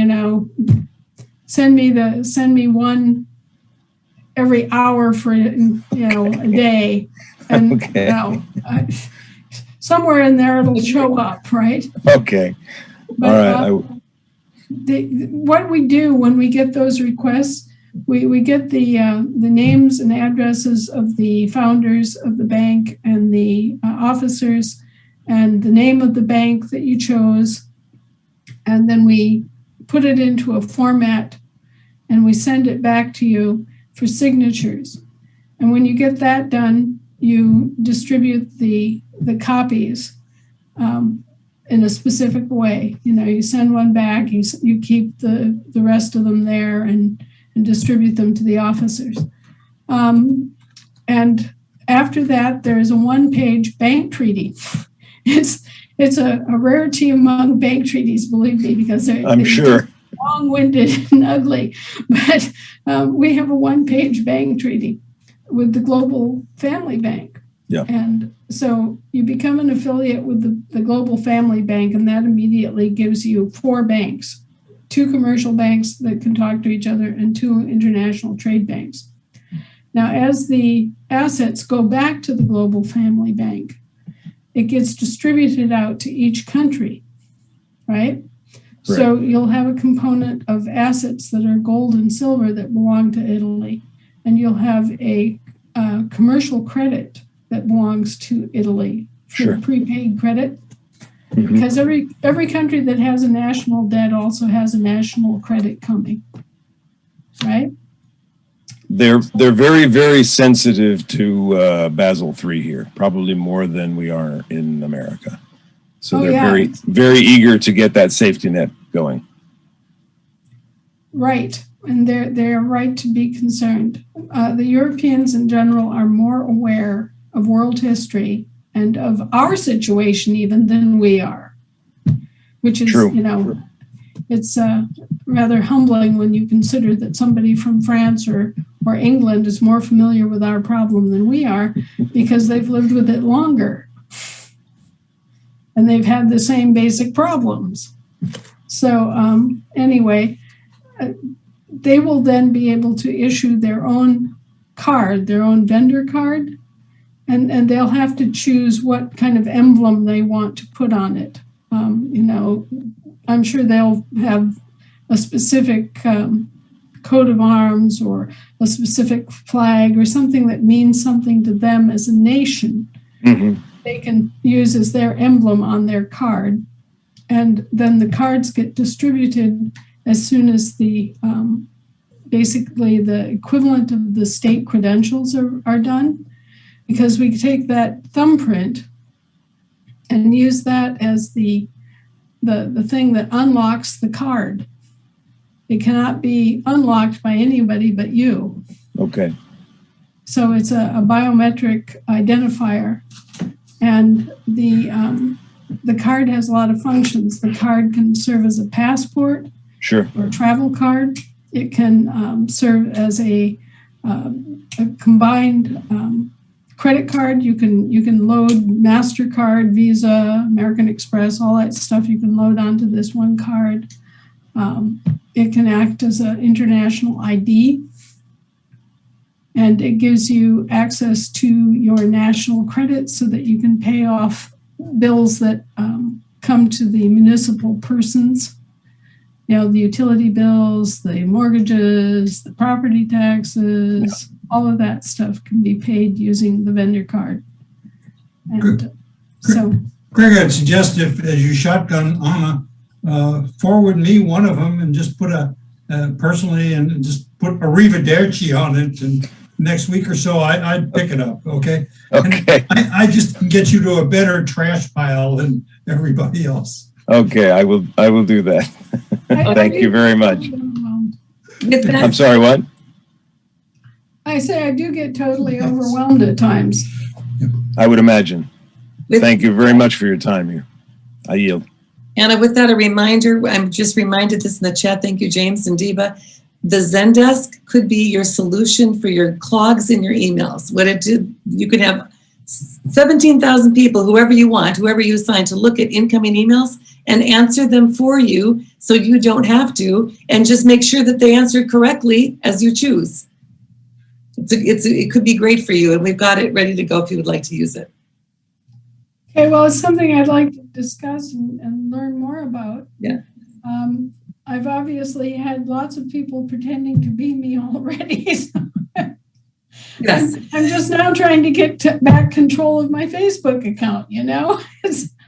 Well, but at least, anyway, it's an option for you. Thank you very much for tonight. Thank you for all of your time and your energy. And Harold, thank you for your email and your cell phone. I'm so sorry. They're out there now, both of you. And one moment before you go, Anna. Okay, everybody unmute. Thank you. Thank you, Anna. Thank you, Anna. Thank you, Anna. Thank you. Bless you. Anna. Bless you. Interesting.